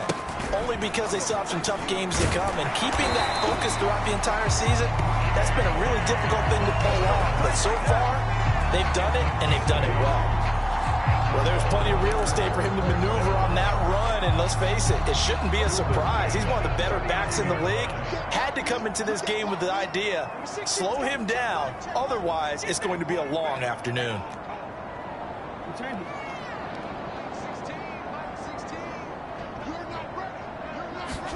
Throwing on first down, it's Jackson. That's caught left side by the tight end Boyle. And he'll work it across midfield inside the 45. And this was a nice example of an offensive coordinator scheming his guy open. Just a little underneath route, just trying to free up some space. And it worked awfully well. Got him not just space, but plenty of room to run after the catch to pick up really nice yardage.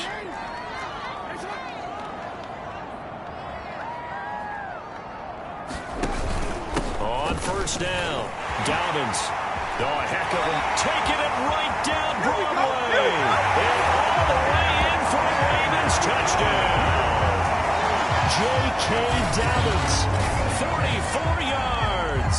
And the Ravens have taken the early lead.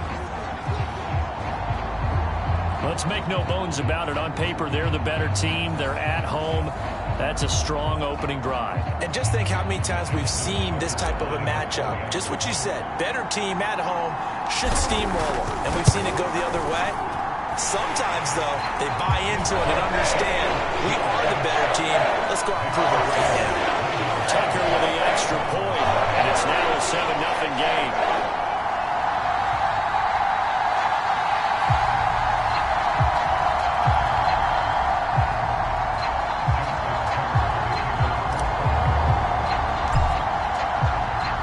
Tucker now to kick it away following the touchdown. Donovan Peoples-Jones now from the end zone. And he's able to get this across the 20, but not by much, as he's marked down officially at the 21.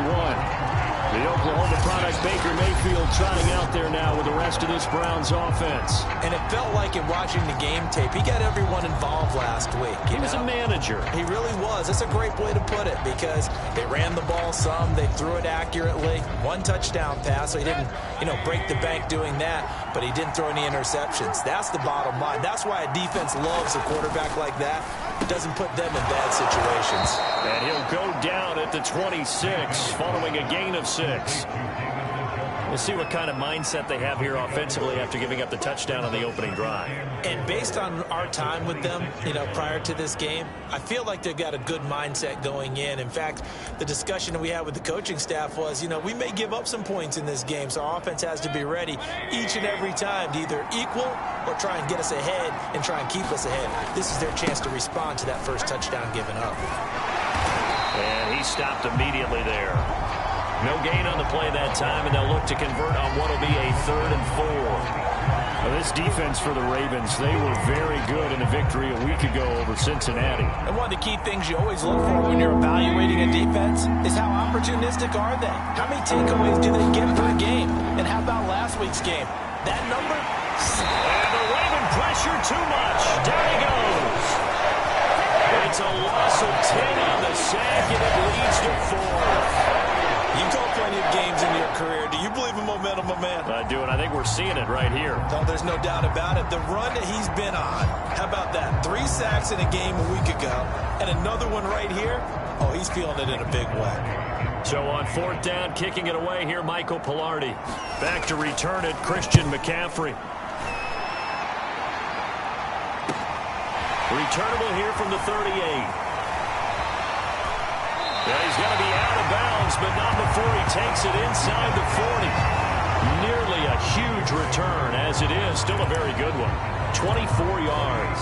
And the Ravens set up well to begin their drive, as it'll begin in enemy territory already. And the football back over to Baltimore and J.K. Dobbins. And you see his numbers from a week ago. He was up over 100 yards then, and he's already hit pay dirt here once in this one. We always talk about quarterbacks and receivers getting into rhythm, right? Really feeling good, finding each other downfield. I think running backs operate the same way. They can hit a good rhythm and a good stride, and he's carrying it over from last week. After the pickup of 5, here's 2nd and 5.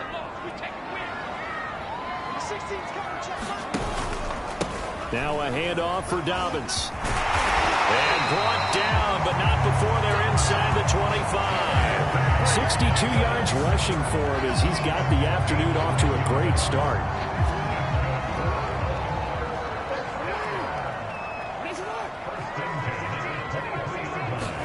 They go play action now. Jackson.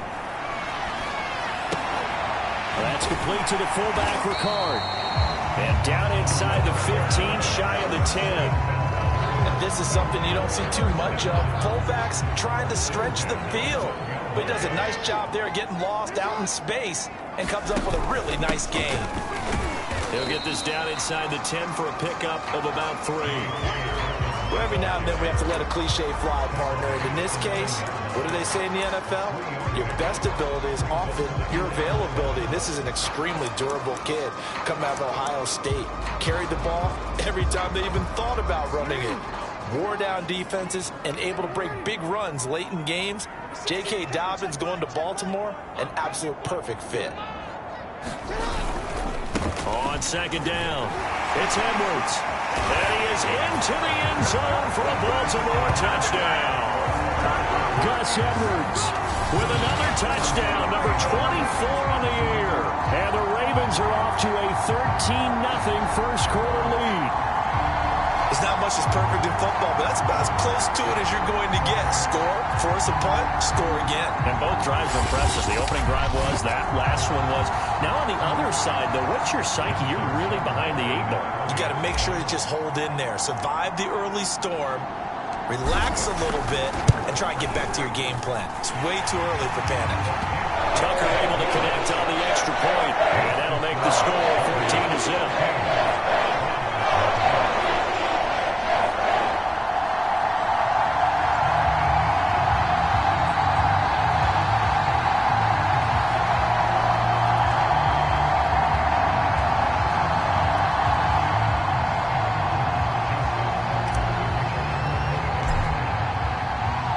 Tucker now to kick it away following the touchdown.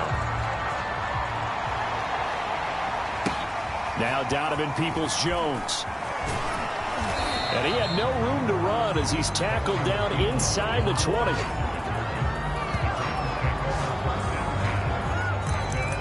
Second drive coming up here for Cleveland as they return to the field on offense. They find themselves in a good-sized hole here, and a good-sized hole early on in this game as they come up on first down. Mayfield. And incomplete, a drop there in the middle third of the field. That'll bring up second down. Looked like he had an opportunity for a big play across the middle, but he didn't have the concentration or the focus necessary and dropped it before he could haul it in. So after the incompletion on first, now 2nd and 10. Mayfield looks to throw. He's got Njoku, his big tight end. He'll get only 3 there, so it leaves him with a 3rd and 7 ahead. That was an okay hook up there with his tight end, but unfortunately, they didn't get the kind of yards they had hoped for. That's going to bring up 3rd down.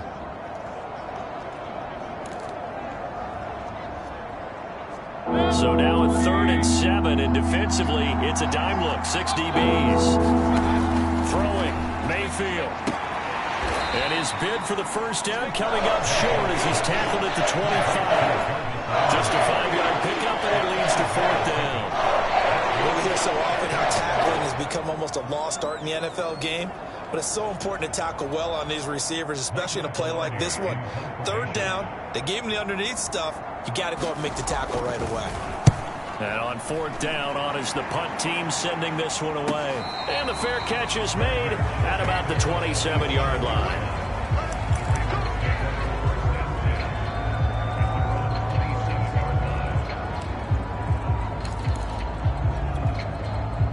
The Baltimore offense at the line, set to get going.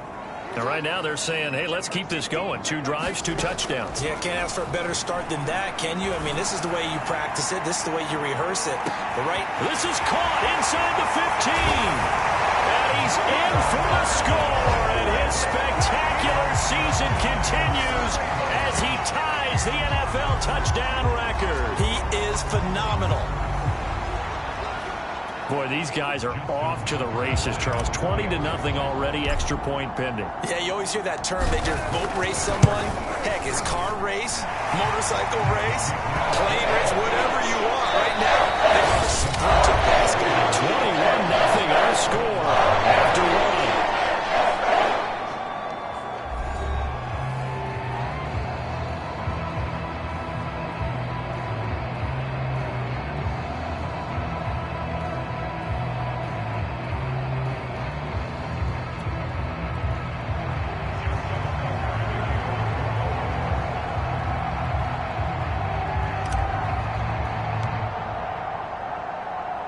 Here's Tucker now out to kick this one away. Taken at the goal line. And some good special teams coverage as they bring him down just outside of the 15. Ready to take over again on offense. Out comes Cleveland. And some dangerous territory. You're already down 3 scores. A 3-and-out here, or an inability to put any points up. This one might be over by half. Yeah, and what you also have to guard against is calling every play for a big shot downfield. You know, thinking you're going to get all these points back on one drive. You're not. And last time I looked, it's still the first half. I'm not saying you have ultimate patience here, but you also don't have to go ahead and force everything either. Yeah, he put up a good fight, but he's going to be taken down behind the line of scrimmage. I like the strategy. Extra tight ends, extra beef. They want to run the football, but that means they probably want to run it inside. If you get strung out on the perimeter, you're in peril. Yeah, we saw the result. Negative yardage.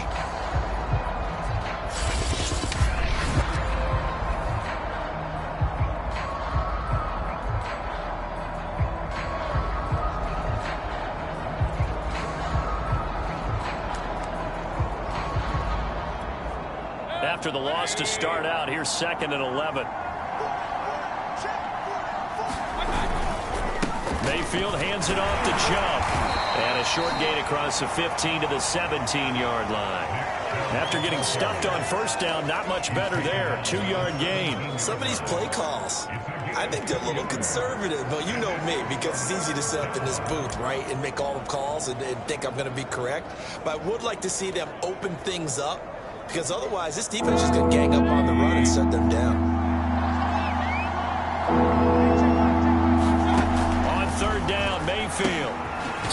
this out for Hunt?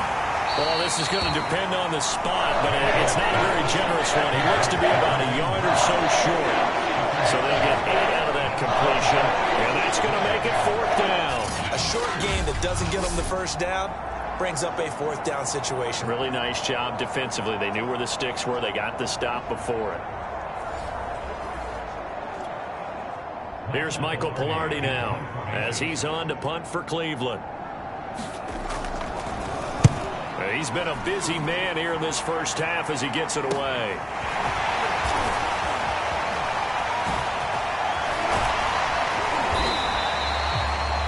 An excellent return that time, 26 yards. And this offense, they're going to have excellent field position. They take over with a 1st and 10 on the short side of the field.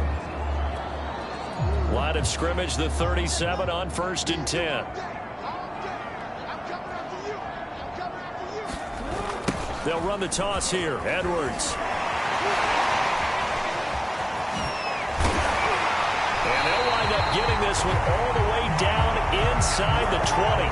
41 yards rushing for him now. He's only carried the ball 4 times. Thought they were going to have him down a lot earlier, but he was able to shed that tackle. Shows the value of the weight room, doesn't it? Shows the value of the attitude when you run the football. Don't go down easily. Break a few tackles. Gain some additional yardage. So the ball down to the 16 here for 1st and 10.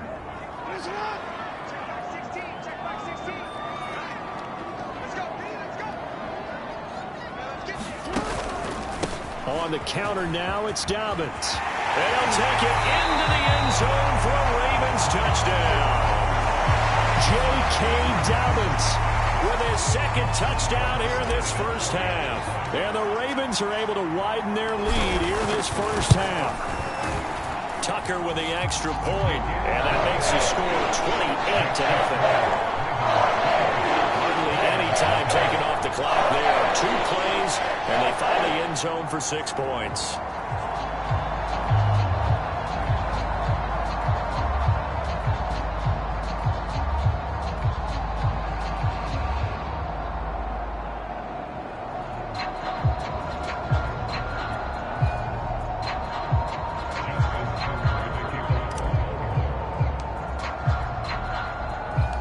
Tucker now to kick it away following the touchdown. Peoples-Jones going to elect to bring this one out. And in hindsight, probably should have taken a knee as he only gets this out to the 16-yard line. Jarvis Landry and company heading back onto the field now. They've got to be thinking, how can we get him a little bit more involved here? 2nd quarter, you're down, and really, he's been out of the mix. I would agree with that, and oftentimes you hear, well, we're just taking what the defense is giving us, but sometimes that's just not good enough. Sometimes you have to take what you want, and that means getting him the football. Yeah, so far just a single catch in this game. 3 yards on the pickup there, and it'll be 2nd down.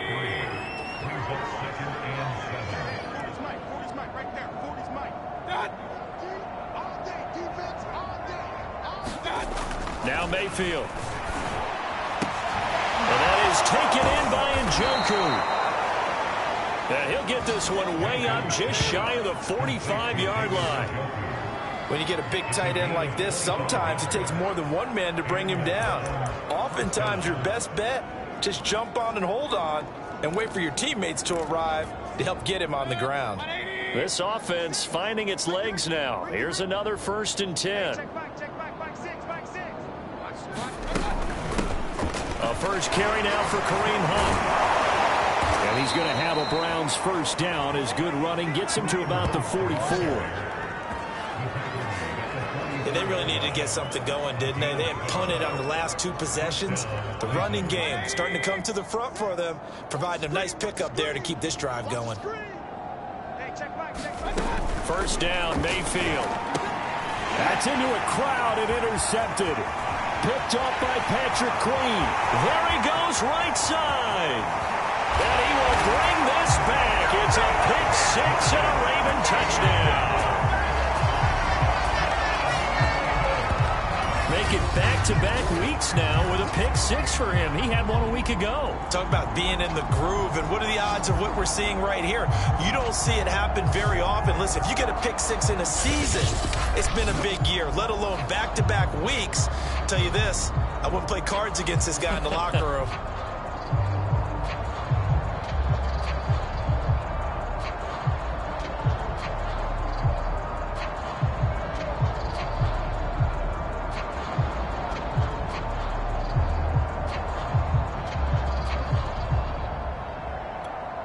Tucker now for the extra point.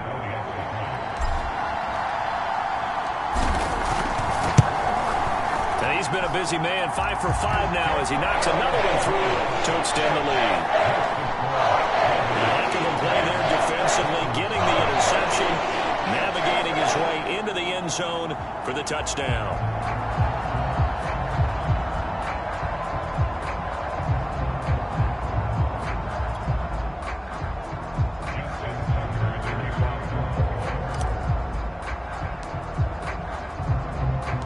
So they'll get another shot on offense following that pick six. And now the kick is away.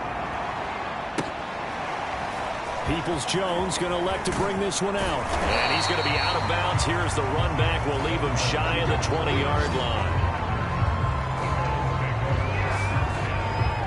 Baker Mayfield leads the offense out for their next possession. In second quarter, they're down big already. He's struggling as well. They've got to find something here. He's got to find something on this drive. And sometimes you take on all that extra pressure on yourself, and maybe you have to disperse it a little bit. Lean on some other people, lean on your teammates, find someone who can take the pressure off and get the ball in their hands for you. And he's going to be brought down back at his own 6-yard line. Justin Malbeke in there again, and that is now set number 18 on the season for it. And we've hit the 2-minute mark in this first half of action.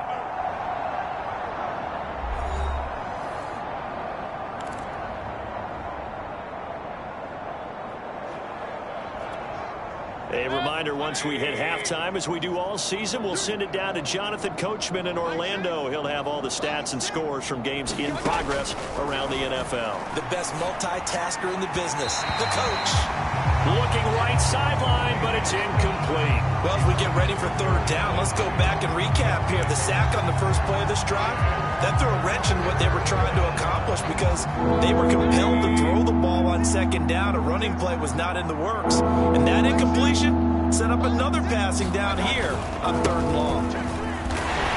And he will take this up to about the 8-yard line. Just a 2-yard pickup, and that should necessitate a call for the punt team here on fourth down. Here's Michael Pilardi now, as he'll punt it away for the 4th time today.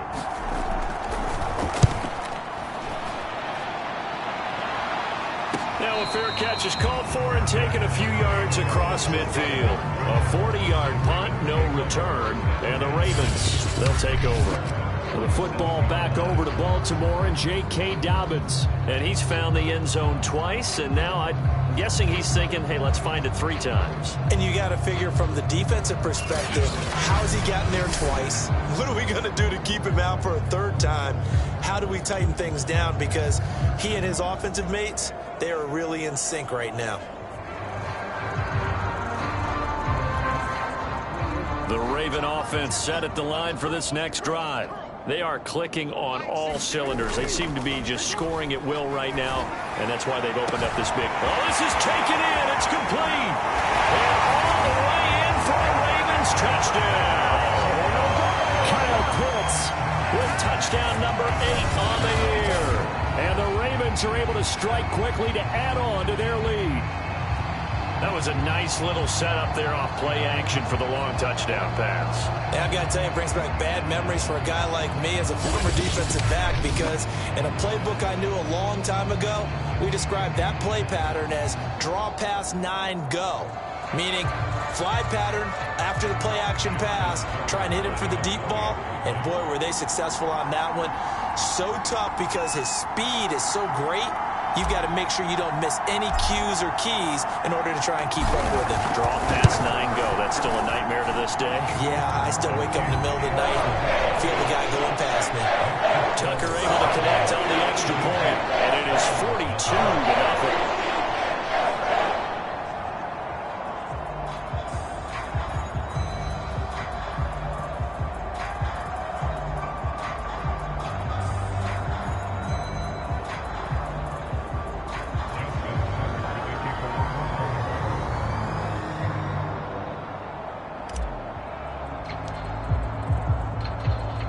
Tucker now to kick it away following the touchdown. Peoples-Jones returning. And no chance to get away as they'll get him down at about the 17-yard line. There's Baker Mayfield as he and the Browns offense comes back out. He's got to dig deep here, doesn't he? Team's losing. He's not playing well either. And they always tell you, don't press. You'll make things a little bit worse. But in this particular situation, you try and heighten your play a little bit. So far, he's thrown one interception. He wants to balance that off with at least one touchdown pass in order to get his team back moving forward. So from the 17 now, here's a 1st and 10. Here's Mayfield. Throwing over the middle, but it's incomplete. From the snap, he certainly looked like he knew where he wanted to go with the ball, but surprise, that guy was covered. So that took his attention elsewhere to no avail. Throwing again on 2nd and 10. Mayfield. And he goes down. It's a sack. They get him back at his own 3-yard line. The defense rising to the challenge and setting him back on the sand. That's 3 sacks now, and that's not much of a surprise to me, nor should it be to you. This team, they lead the league in sacks. Yeah, they do. This is something that we are starting to witness time and time again. Now the Ravens going to use one of their timeouts as they get the stoppage with just under 50 seconds remaining in half number 1.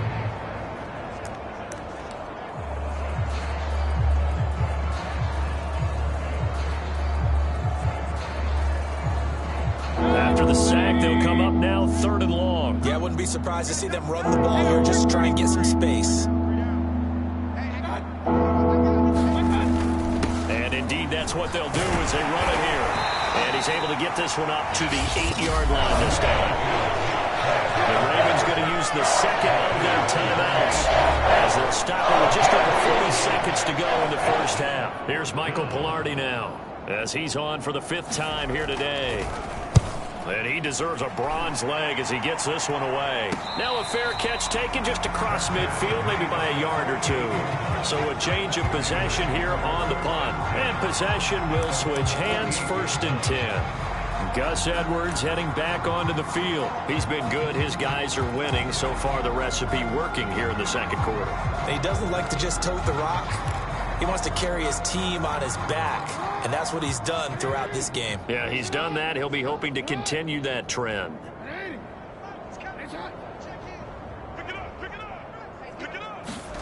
Jackson on 1st down. He's going to go for a big play downfield. And that is caught. And he has now tied the record. Touchdown. That score that they just gave up there, that's a tough one for their defense to swallow because they've had a tough time through the first 2 quarters. They really were determined to get a stop there, unable to do so. That makes their comeback hopes that much more difficult.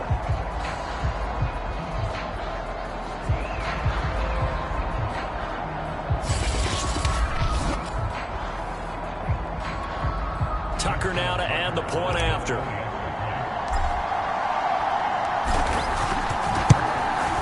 And the route is on here in this first half. Those are the kind of drives they like on offense, from the coordinator to the quarterback, the line, everybody. One play drive and into the end zone for 6.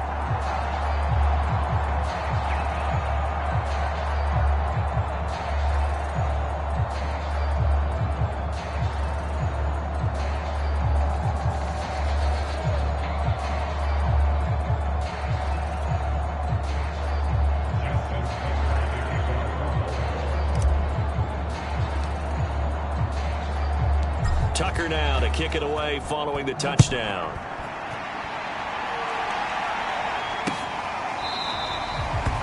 Peoples-Jones going to elect not to run this out, and they'll begin at the 25. The offense trots back out there. Let's turn our focus now to Nick Chubb. They haven't been able to get him on track. They haven't been able to get this offense on track. No points so far. Maybe it's time to start doing a few different things. Throwing the ball a little bit, maybe featuring other people touching it for a while. And then you get a chance to come back to it when things have changed a little bit.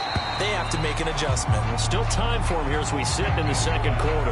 And that one will fall incomplete. Clock here now just under 30 seconds to go in this first half. Here's 2nd and 10.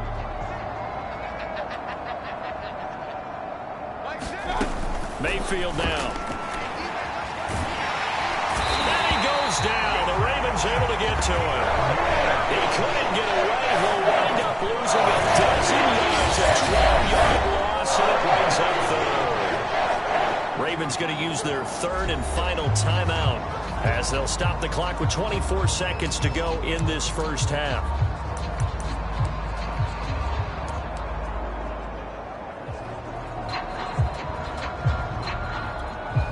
Mayfield in this Browns offense staring at a 3rd and long now after the sack.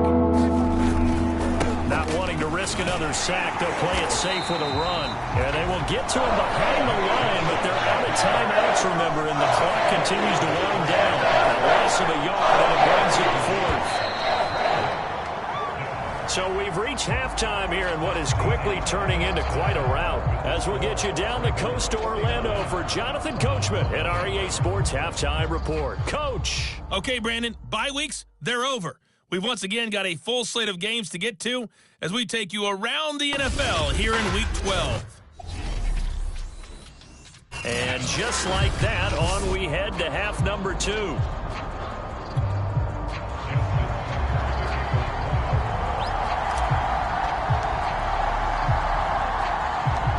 Browns going to see the football first, but they trail here as we resume play on EA Sports.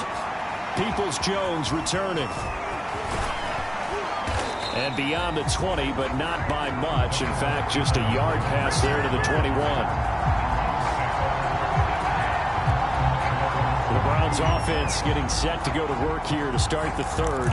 And they have a mountainous deficit looming in front of them. It was really, Charles, a disaster of a first half. So where do they go from here? Well, first thing they have to remember is that what's done is done, and there's no going back. And now you have to play this drive by drive. Obviously, come back in this spot, pretty unlikely. But you still have to go out, take pride in your work, and try and put something together here in the second half. And not too much going there as he'll get it up to the 23-yard line. Just a yard on the pickup there, and it'll bring up a 2nd and 9. Nice job there on the tackle. Keep him to the short gain. And, of course, he got some good news this week. He was named AFC Defensive Player of the Week from last week's effort. And part of the reason he got that award, because of plays like that. Not every play is spectacular. Pressure comes, and down goes Baker Mayfield. It'll go as a loss of 3 on the sack, and it brings up 3rd down. So one quick, easy analysis about why they've struggled so far. They keep putting themselves in 3rd and long situations. They just took another sack right there. Now the offensive film session tomorrow may be a little longer than it normally is. Not a lot of positive grades will be handed out thus far. Mayfield in this Browns offense staring at a 3rd and long now after the sack. Working out of the gun, Mayfield. And they're going to mark him down short, maybe by about a yard, if that. They'll get 11, but still a little short. 4th down. There's another example where defensive coaches constantly preach, not allowing any run after the catch. They give up a few more yards than they wanted to, but they were able to get him down quickly and force a 4th down.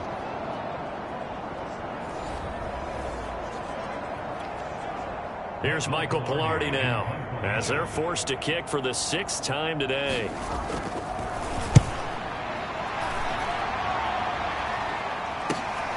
Taken from just outside the 30. And he's going to be out up around the 45-yard line. So a good punt there, but a very strong 14-yard return. And out will come the offense as they take over. The Ravens offense getting ready now for their first possession of the second half. And last time the formula was pretty simple. One-play drive, long pass. That maybe they just want to do that again, right? And that's exactly how you want to draw things up. Whether it's on your grease board, right, in your playbook, one-play drive's exactly what you want on offense. What they have to be careful of is not having a letdown. It was really easy last time. They can't expect that going forward. Yeah, we'll see if it's that easy here. 48 yards rushing for him now to this point. Second down and 3.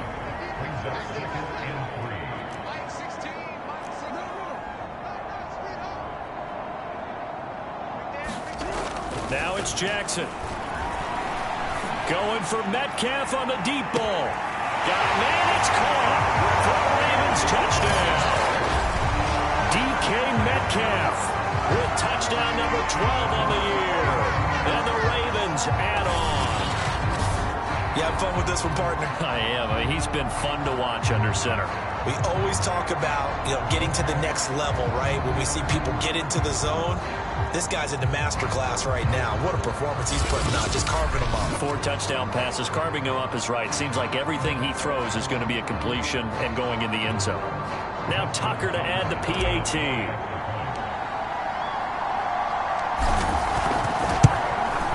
And the lead grows even larger here in the third quarter. The long touchdown pass gets him 6 on a very, very tiny 2-play drive that time.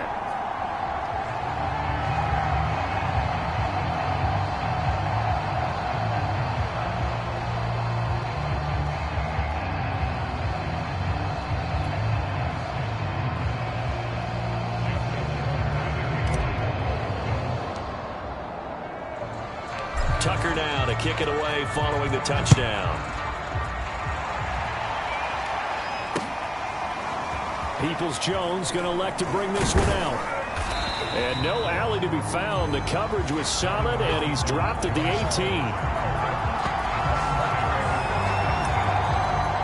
And the football going back over now to the Cleveland Browns. And last drive, 3 and out. Still a goose egg on the scoreboard. How do they break that goose egg? They've got to find a way to get the ball in the hands of their playmakers, get them some space, and try and make a first down and get some momentum going. It's been a struggle for them throughout the game, and that 3 and out on the last possession, that told you just how stalled they are on offense. So who will step up here? We'll see. Running lanes were at a premium in the first half, but he's able to find some room there, and he's hoping that that's a precursor of a big second half.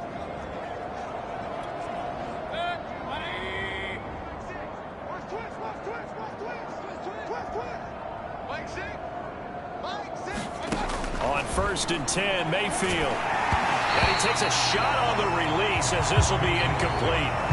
He's had trouble finding open receivers all game, CD, and that's because really there hasn't been many. This defense has been all over him. Yeah, they're one of the better defenses in the league, and every time I talk to someone around the NFL, they all say the exact same thing. They're so fundamentally sound, it's hard to execute against them. And the Raven pressure too much. Down he goes. Dafe Owe in there yet again. What else is new? He continues to rewrite the record book in single-season sacks. Well, collectively as a defense, Charles, I think if you get 4 sacks a game, you're feeling really good. Now they have 6 as a unit. And that type of a number is just staggering because there's so many ways to try and counteract it. But in this case, they've got no answers for this unrelenting pressure coming at their quarterback. Mayfield in this Browns offense staring at a 3rd and long now after the sack. Mayfield to throw it. Under pressure, they got him again.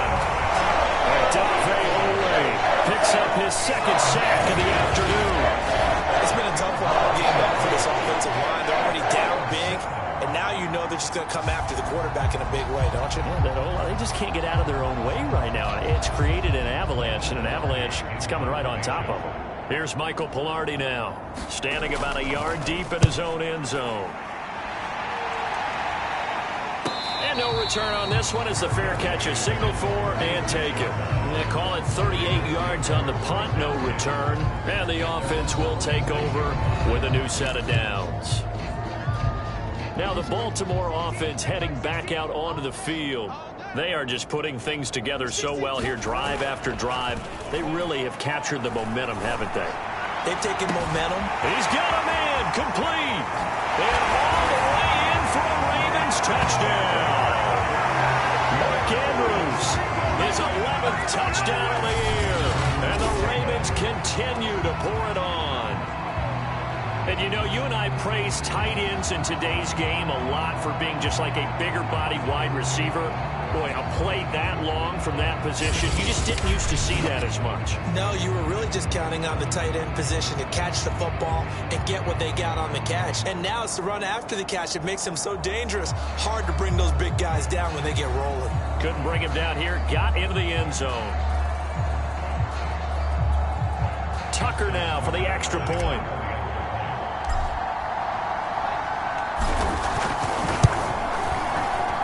And the lead grows even larger here in the third quarter.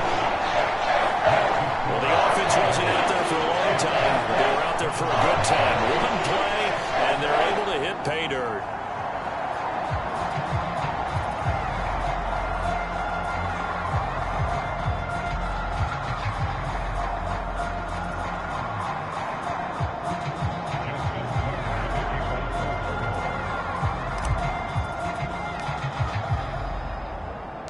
Tucker now to kick it away following the touchdown. This taken in at the goal line. And they'll be backed up to start this drive as he's taken down right around the 15. In this position, trying to get back into the game, teams are looking for a spark from their special teams. That's not what they got, though. They got a setback, and they have a long field to cover if they want to try and put points on the board.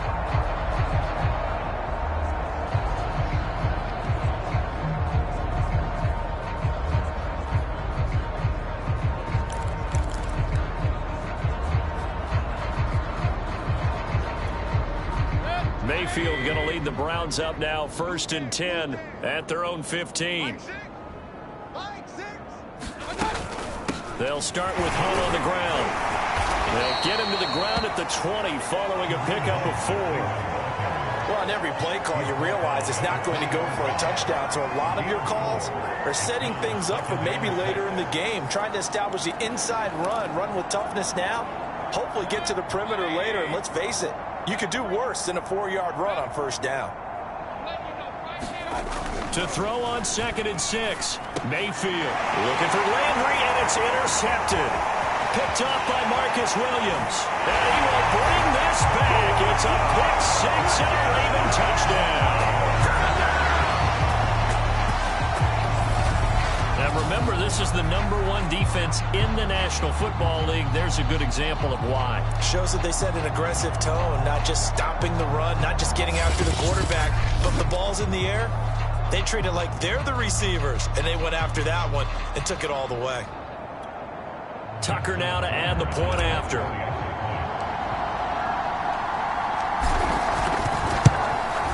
And the lead grows even larger here in the third quarter.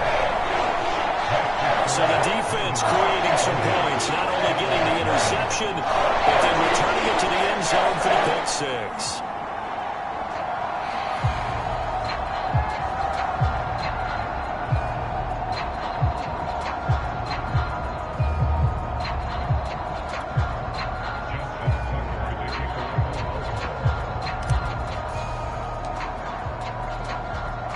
So they throw the pick 6. They'll get another shot at it now as this one's in the air. Peoples-Jones going to elect to bring this one out. And a less than desirable return as he's out of bounds at the 15-yard line. In this position, trying to get back into the game, teams are looking for a spark from their special teams. That's not what they got, though. They got a setback, and they have a long field to cover if they want to try and put points on the board.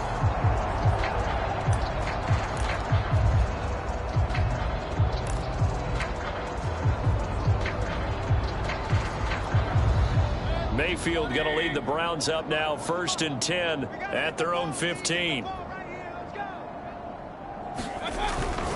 He'll start things off with a handoff to Chubb. And he'll take this up only to about his 18-yard line. Give him 3 on 1st down. It'll set up a 2nd and 7. Well, they certainly have been able to get him going and establish the run, so I think it's time to abandon that plan and start chucking it all over the park. And you know who's excited about that? The defensive front, they got a chance to pin their ears back and get after him now. Get in the weight room. Mike six. Mike six.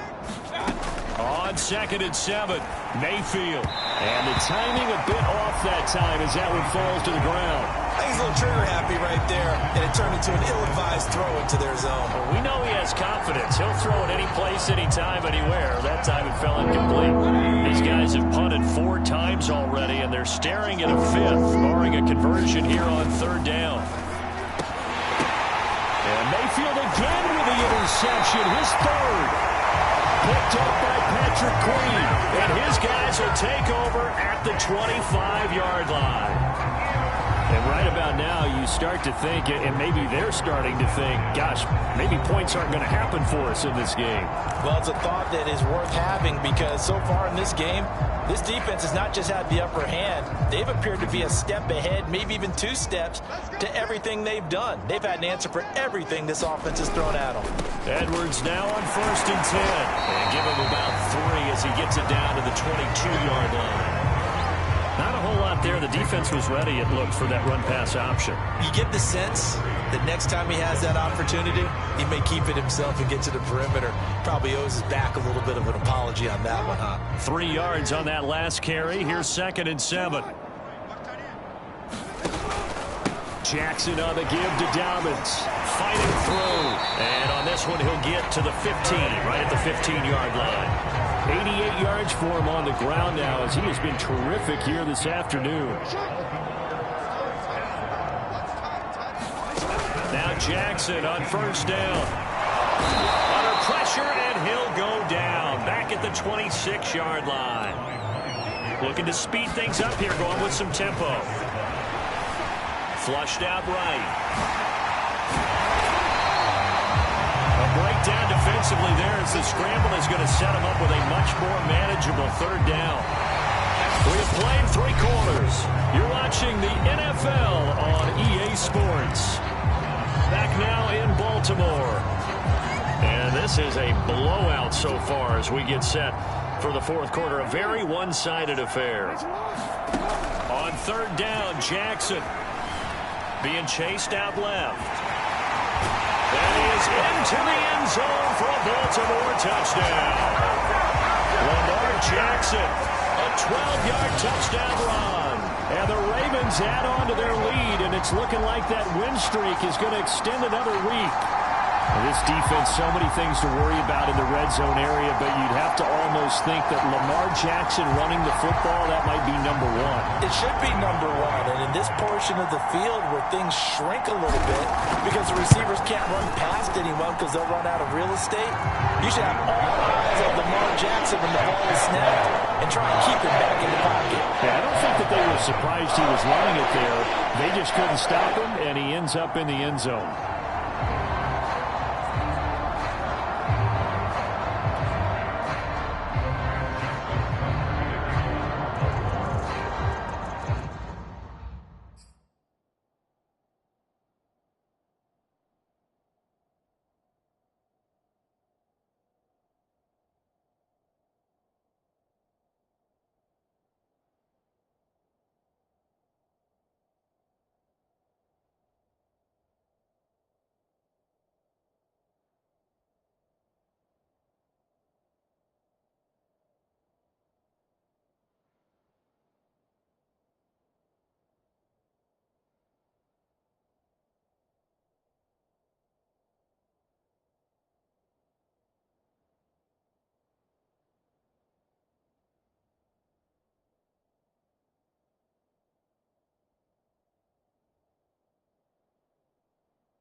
Tucker now to kick it away following the touchdown.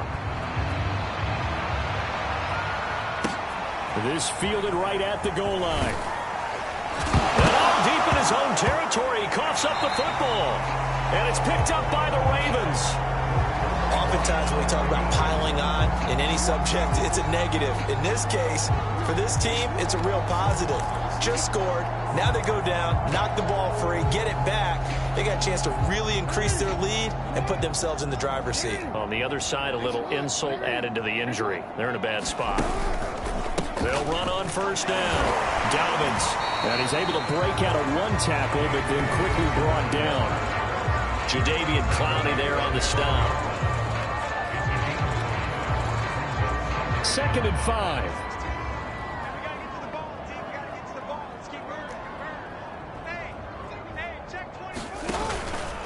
They'll go again with Dobbins. And he'll take it into the end zone for a Ravens touchdown. J.K. Dobbins. A 12-yard touchdown run. And the Ravens are going to be moving on to 12-0 as they extend their lead further. And you wonder now if he might be able to remove the helmet, put on the baseball cap, and watch the rest of this one from the sideline. His 5th touchdown pass of the game. Say that again. Did you say 5th touchdown pass of the game? Yes, sir. Boy, that's a heck of a performance, isn't it? Because they've had no answer for him all game long. Receivers have been open constantly, and he hasn't missed a single one of them.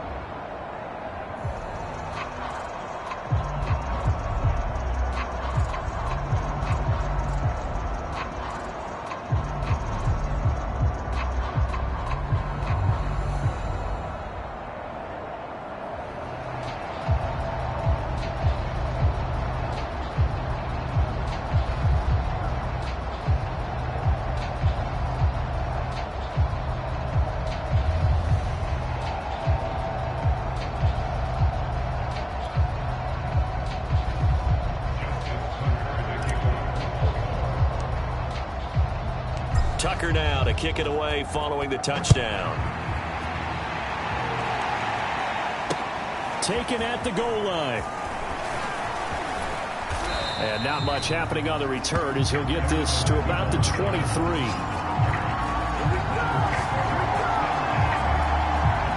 And now Cleveland geared up to take the field. And following the interception, just any interception, are you a little bit more cautious when you start that next drive, or no, you just throw that out the window? I think you will. And he goes down. The Ravens able to get to him.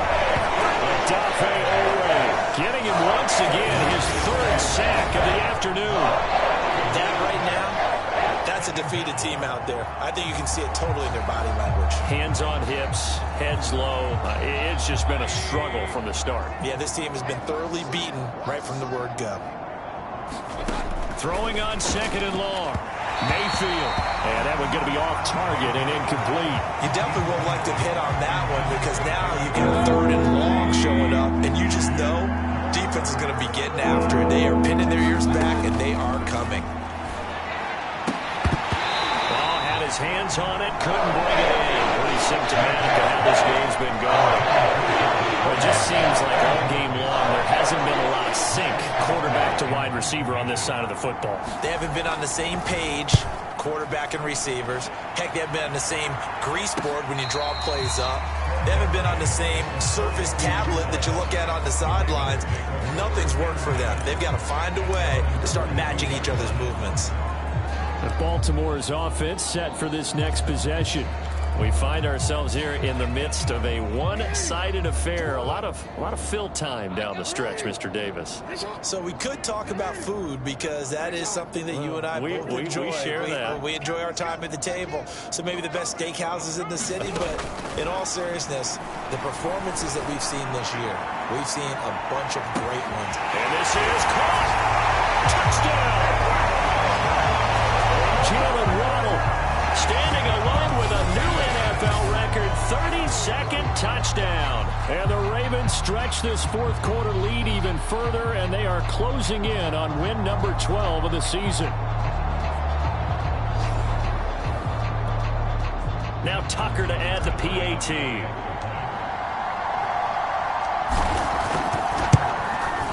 And this one was over a while ago as they just add on to their big lead.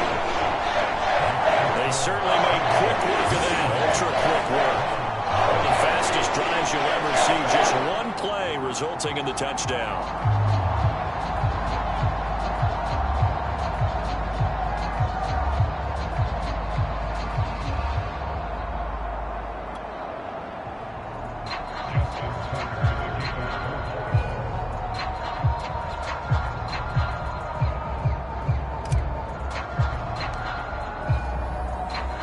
Tucker now to kick it away following the touchdown. This taken in at the goal line. And some good special teams coverage as they bring him down just outside of the 15. Another opportunity now for the Browns offense. And 3 and out on the last drive. No points on the scoreboard. A little soul-searching now? I would say so, and they need to help out their defense a little bit. They've had to be on the field a lot more than normal, put them in some tough spots. But what's the old adage? When you get another chance, it gives you a better chance to do it right. All defenses worry that whenever anyone catches the ball and has a head of steam come out of the backfield, it can turn into a big play with missed tackles or he runs through people. But they were right there waiting, and they stopped him for a minimal gain. Throwing again on second down. Mayfield. Pressure comes and down goes Baker Mayfield. That winds up pushing him back 11 yards on the sack. And that'll bring up third. Well, here's where having mobility sometimes can work against you as a quarterback. He thinks he can retreat and outrun the pressure. But that time, they zeroed in on him and took him down for a big loss, partner. A really big loss. Mayfield and this Browns offense staring at a 3rd and long now after the sack. To throw, Mayfield. And this one incomplete. And another throw that really could have been, maybe should have been intercepted. That would have been number 4. Instead, it's 4th down. So from their own end zone here, this kicks away. Fielded at the 43. He's going to go out of bounds, but he takes this one down just shy of the 20. Might have needed just one more block as it stands, 37-yard return. And the Ravens set up well to begin their drive as it'll begin in enemy territory already. And now Baltimore gets set to take the field. And it's all but certain that this win streak is going to extend another week. Just another tremendous performance in this one. On first down, Edwards. And he'll fight forward on the straight-ahead running for just a couple of yards. 2nd down.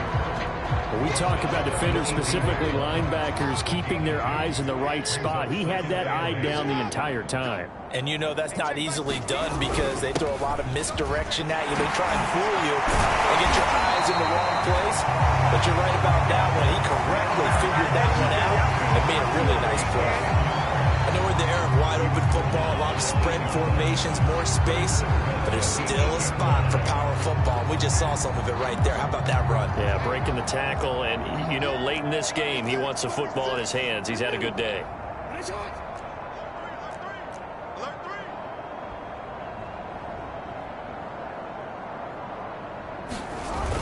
They'll run here with Edwards. And they are going to score again. Yet another touchdown as they just add to their totals. Even though they've got this big advantage, Charles, they are not taking their foot off the gas pedal right now. Well, I think what we're seeing is the result of all their great preparation and great practice time during the week. And even though it seems like this is a great chance to pull people back and maybe, you know, not try and score a few more times, they don't want to do that. I think they're enjoying what they're seeing, the collective effort, and they want to play it all the way out. Tucker now for the extra point.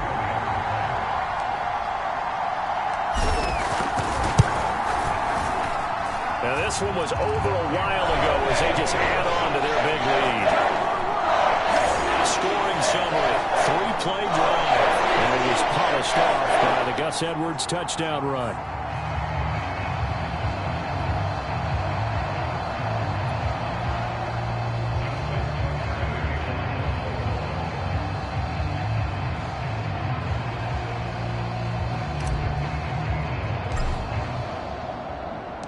Tucker now to kick it away following the touchdown. Peoples-Jones returning.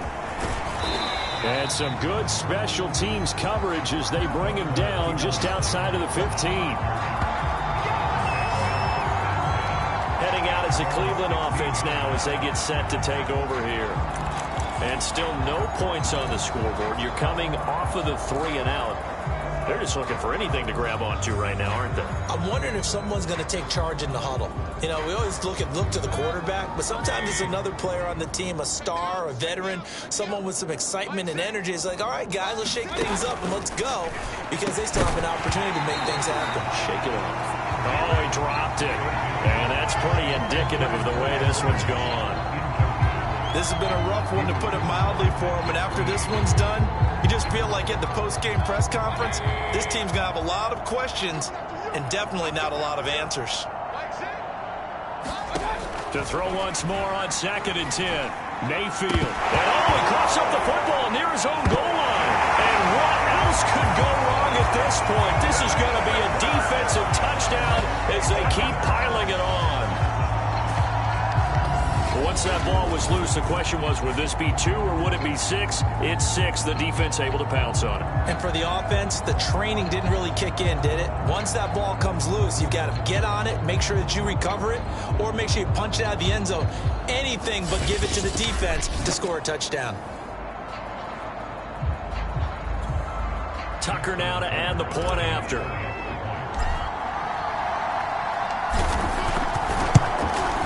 Now this one was over a while ago as they just add on to their big lead. The scoop and score, always an exciting play in football, and we witnessed it there, grabbing it off the ground and then rumbling it into the end zone for 6.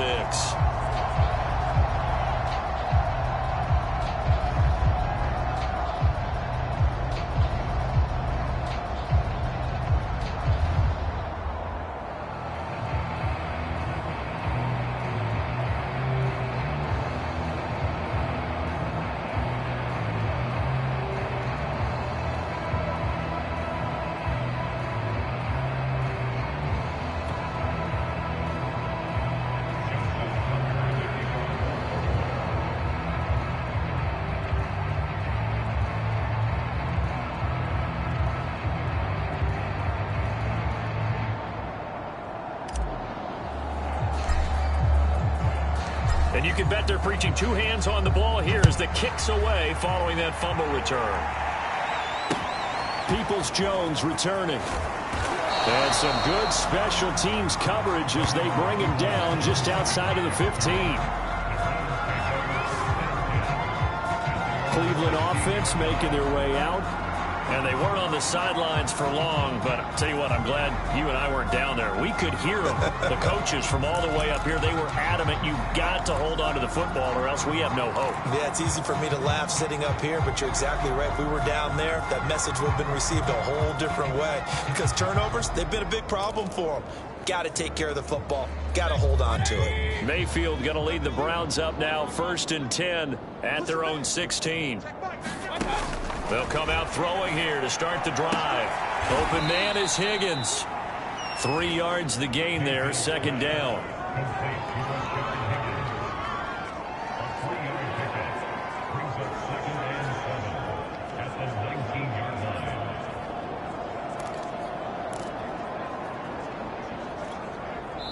Just 2 minutes remaining here in the 4th quarter of what has been a one-sided affair.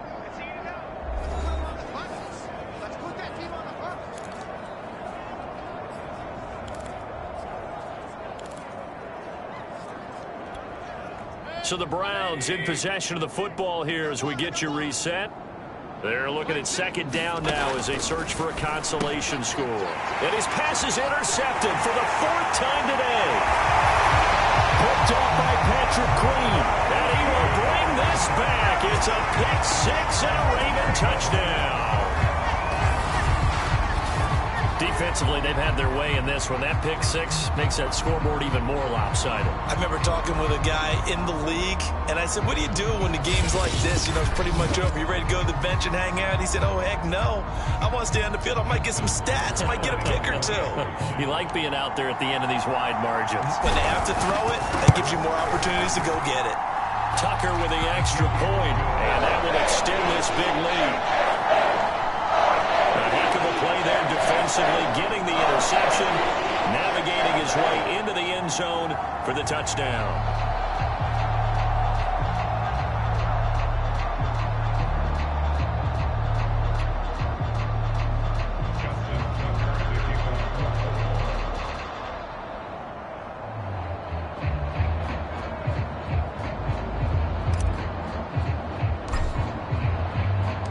So they'll get another shot on offense following that pick 6. And now the kick is away. Peoples-Jones returning. And good coverage there on special teams as they'll get him down shy of the 20. The Browns set to take over. They are just obviously getting shellacked here in this one, Charles. What's the message if you're a coach for this final drive in a lopsided game like this? For a lot of coaches, be honest. Don't forget today. Don't forget what has happened out here. Yeah, use that as ammo going forward. Exactly. Take a great look at that scoreboard. Realize how poorly everything went for us today. Coaching, playing, the whole deal. And never forget it, because you're not going to want that feeling. No, you don't want that feeling again. And who knows? You may meet up with this team again. To throw again on second down. Mayfield. And it's incomplete. Another throw there off the mark, and obviously he's battled all of the interceptions. Things just haven't been true to form for him. I don't know. What do you think's going on out there, CD? That's a great question, and my suspicion is he's been coached really well to not show that he's having a problem. You know, they always tell you no matter what, you keep throwing the football with confidence. Well, we're not seeing a confident thrower right now. He's off balance, the passing game's off balance, and the defense is taking advantage. Here's Michael Pilardi now as he's on to punt for Cleveland.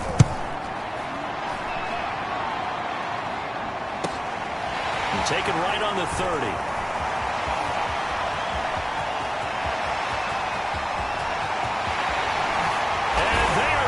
Finish this one off strong. It's a return touchdown to add on to their lead in the final stages. So another score there. Often you talk about the 3 phases of the game. Defense, offense, special teams. It's been a clean sweep in this one, hasn't it? It certainly has. They've been pretty dominant throughout this game. And privately, the head coach will add a 4th phase. That's the coaching. And he'll tell the ownership that as he tries to negotiate a new contract off of this win. They are looking strong here in the 4th quarter. Tucker able to connect on the extra point. And the lead will swell by 1 more. And we know he has home run hitting ability in the punt return department. And he showcases it there all the way back for 6.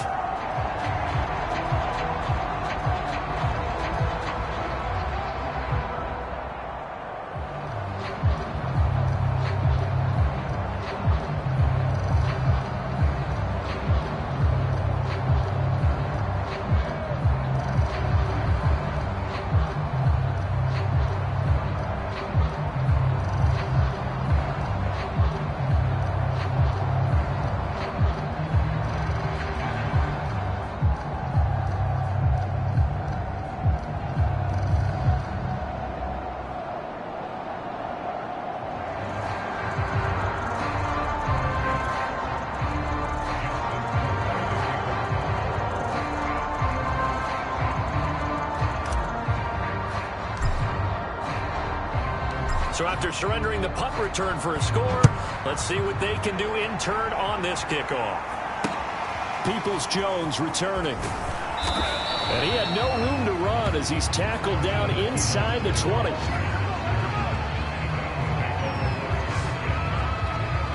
Ready to take over again on offense. Out comes Cleveland. And on the last go-around, they really couldn't get anything going. They had to punt from deep inside their own territory, which means you're going to lose the field position battle as a general rule. What they're looking for now is a little more consistency, move the ball at least a few times on offense, get a couple of first downs, and hopefully flip the field. Yeah, just something to build off of. That's what they're looking for here. Oh, he dropped it. And that's pretty indicative of the way this one's gone. This one winding toward a conclusion. And how would you assess how the secondary is played? Well, we just saw them take another shot downfield that was incomplete, correct? Correct. So my assessment is that if anyone's played... Pressure gets to him, and down he goes. Back at the 4-yard line. The defense rising to the challenge and setting it back on the side. Well, if an offense is going to throw the ball on this part of the field, any pass rusher will tell you that's his favorite part. Gets a chance to get after the quarterback. It's almost like a reverse red zone. They can create points using their defense, and this time they take their man down. The completion good for only 6, and that'll bring it forward. Now the Ravens going to use one of their timeouts. It's just their first. They've got 2 more to use here in the final stages. Here's Michael Pilardi now as the drive goes backwards, so he's on to punt it away.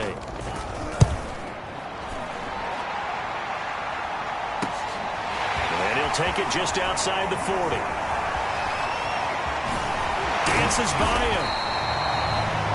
A terrific return. 30 yards all in all. And this offense, they're going to have excellent field position. They take over with a 1st and 10 on the short side of the field.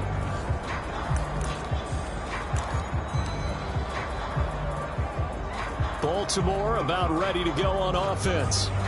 They have the dream scenario you hope for coming into the game. Just one kneel here, and this game should be over. And it's always the final play of preparation each week. The practicing of the kneel-down formation, the victory formation. We've got a game in hand, and that's all they're going to want to do now. They'll put someone back deep just in case something goes haywire. But all in all, take the snap, kneel down, and shake hands. Yes, get out of there. Oh, Jackson's going to throw it. And that is incomplete. So 17 seconds now on the clock here. Even in today's NFL, when we think of the tight end position now as really a glorified wide receiver, we're still asking a lot of those guys. They have to block as well, and every now and then, they don't come down with the football.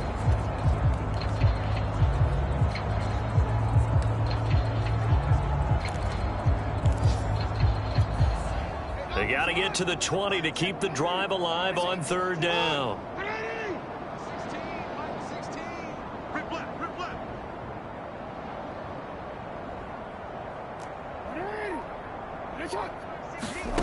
Here's Jackson to throw. This will be caught. It's Waddle. And one of the whistles for a timeout. So they'll stop the clock here in a game that's been decided in the closing seconds.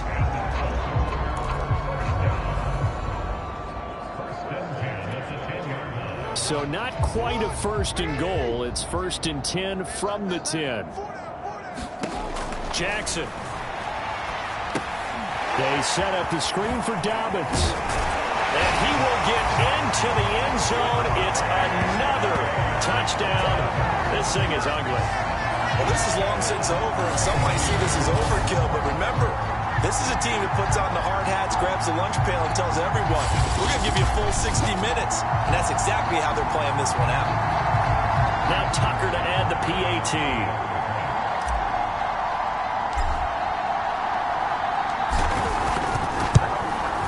Now this one was over a while ago as they just add on to their big lead.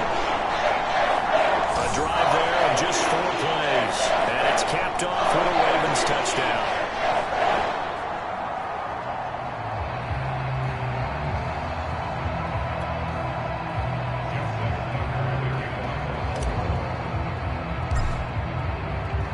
Tucker now to kick it away following the touchdown.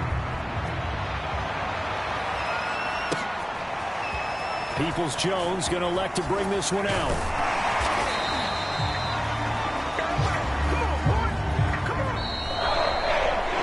Well, in this one, Pryor, we had some action all the way down to the 5. whistle there with the late points and then the kickoff to end it. Yeah, and the best part about it is just seeing how teams battled all the way to the end, Didn't really matter. Scoreboard was pretty well set, but they still competed until the final whistle.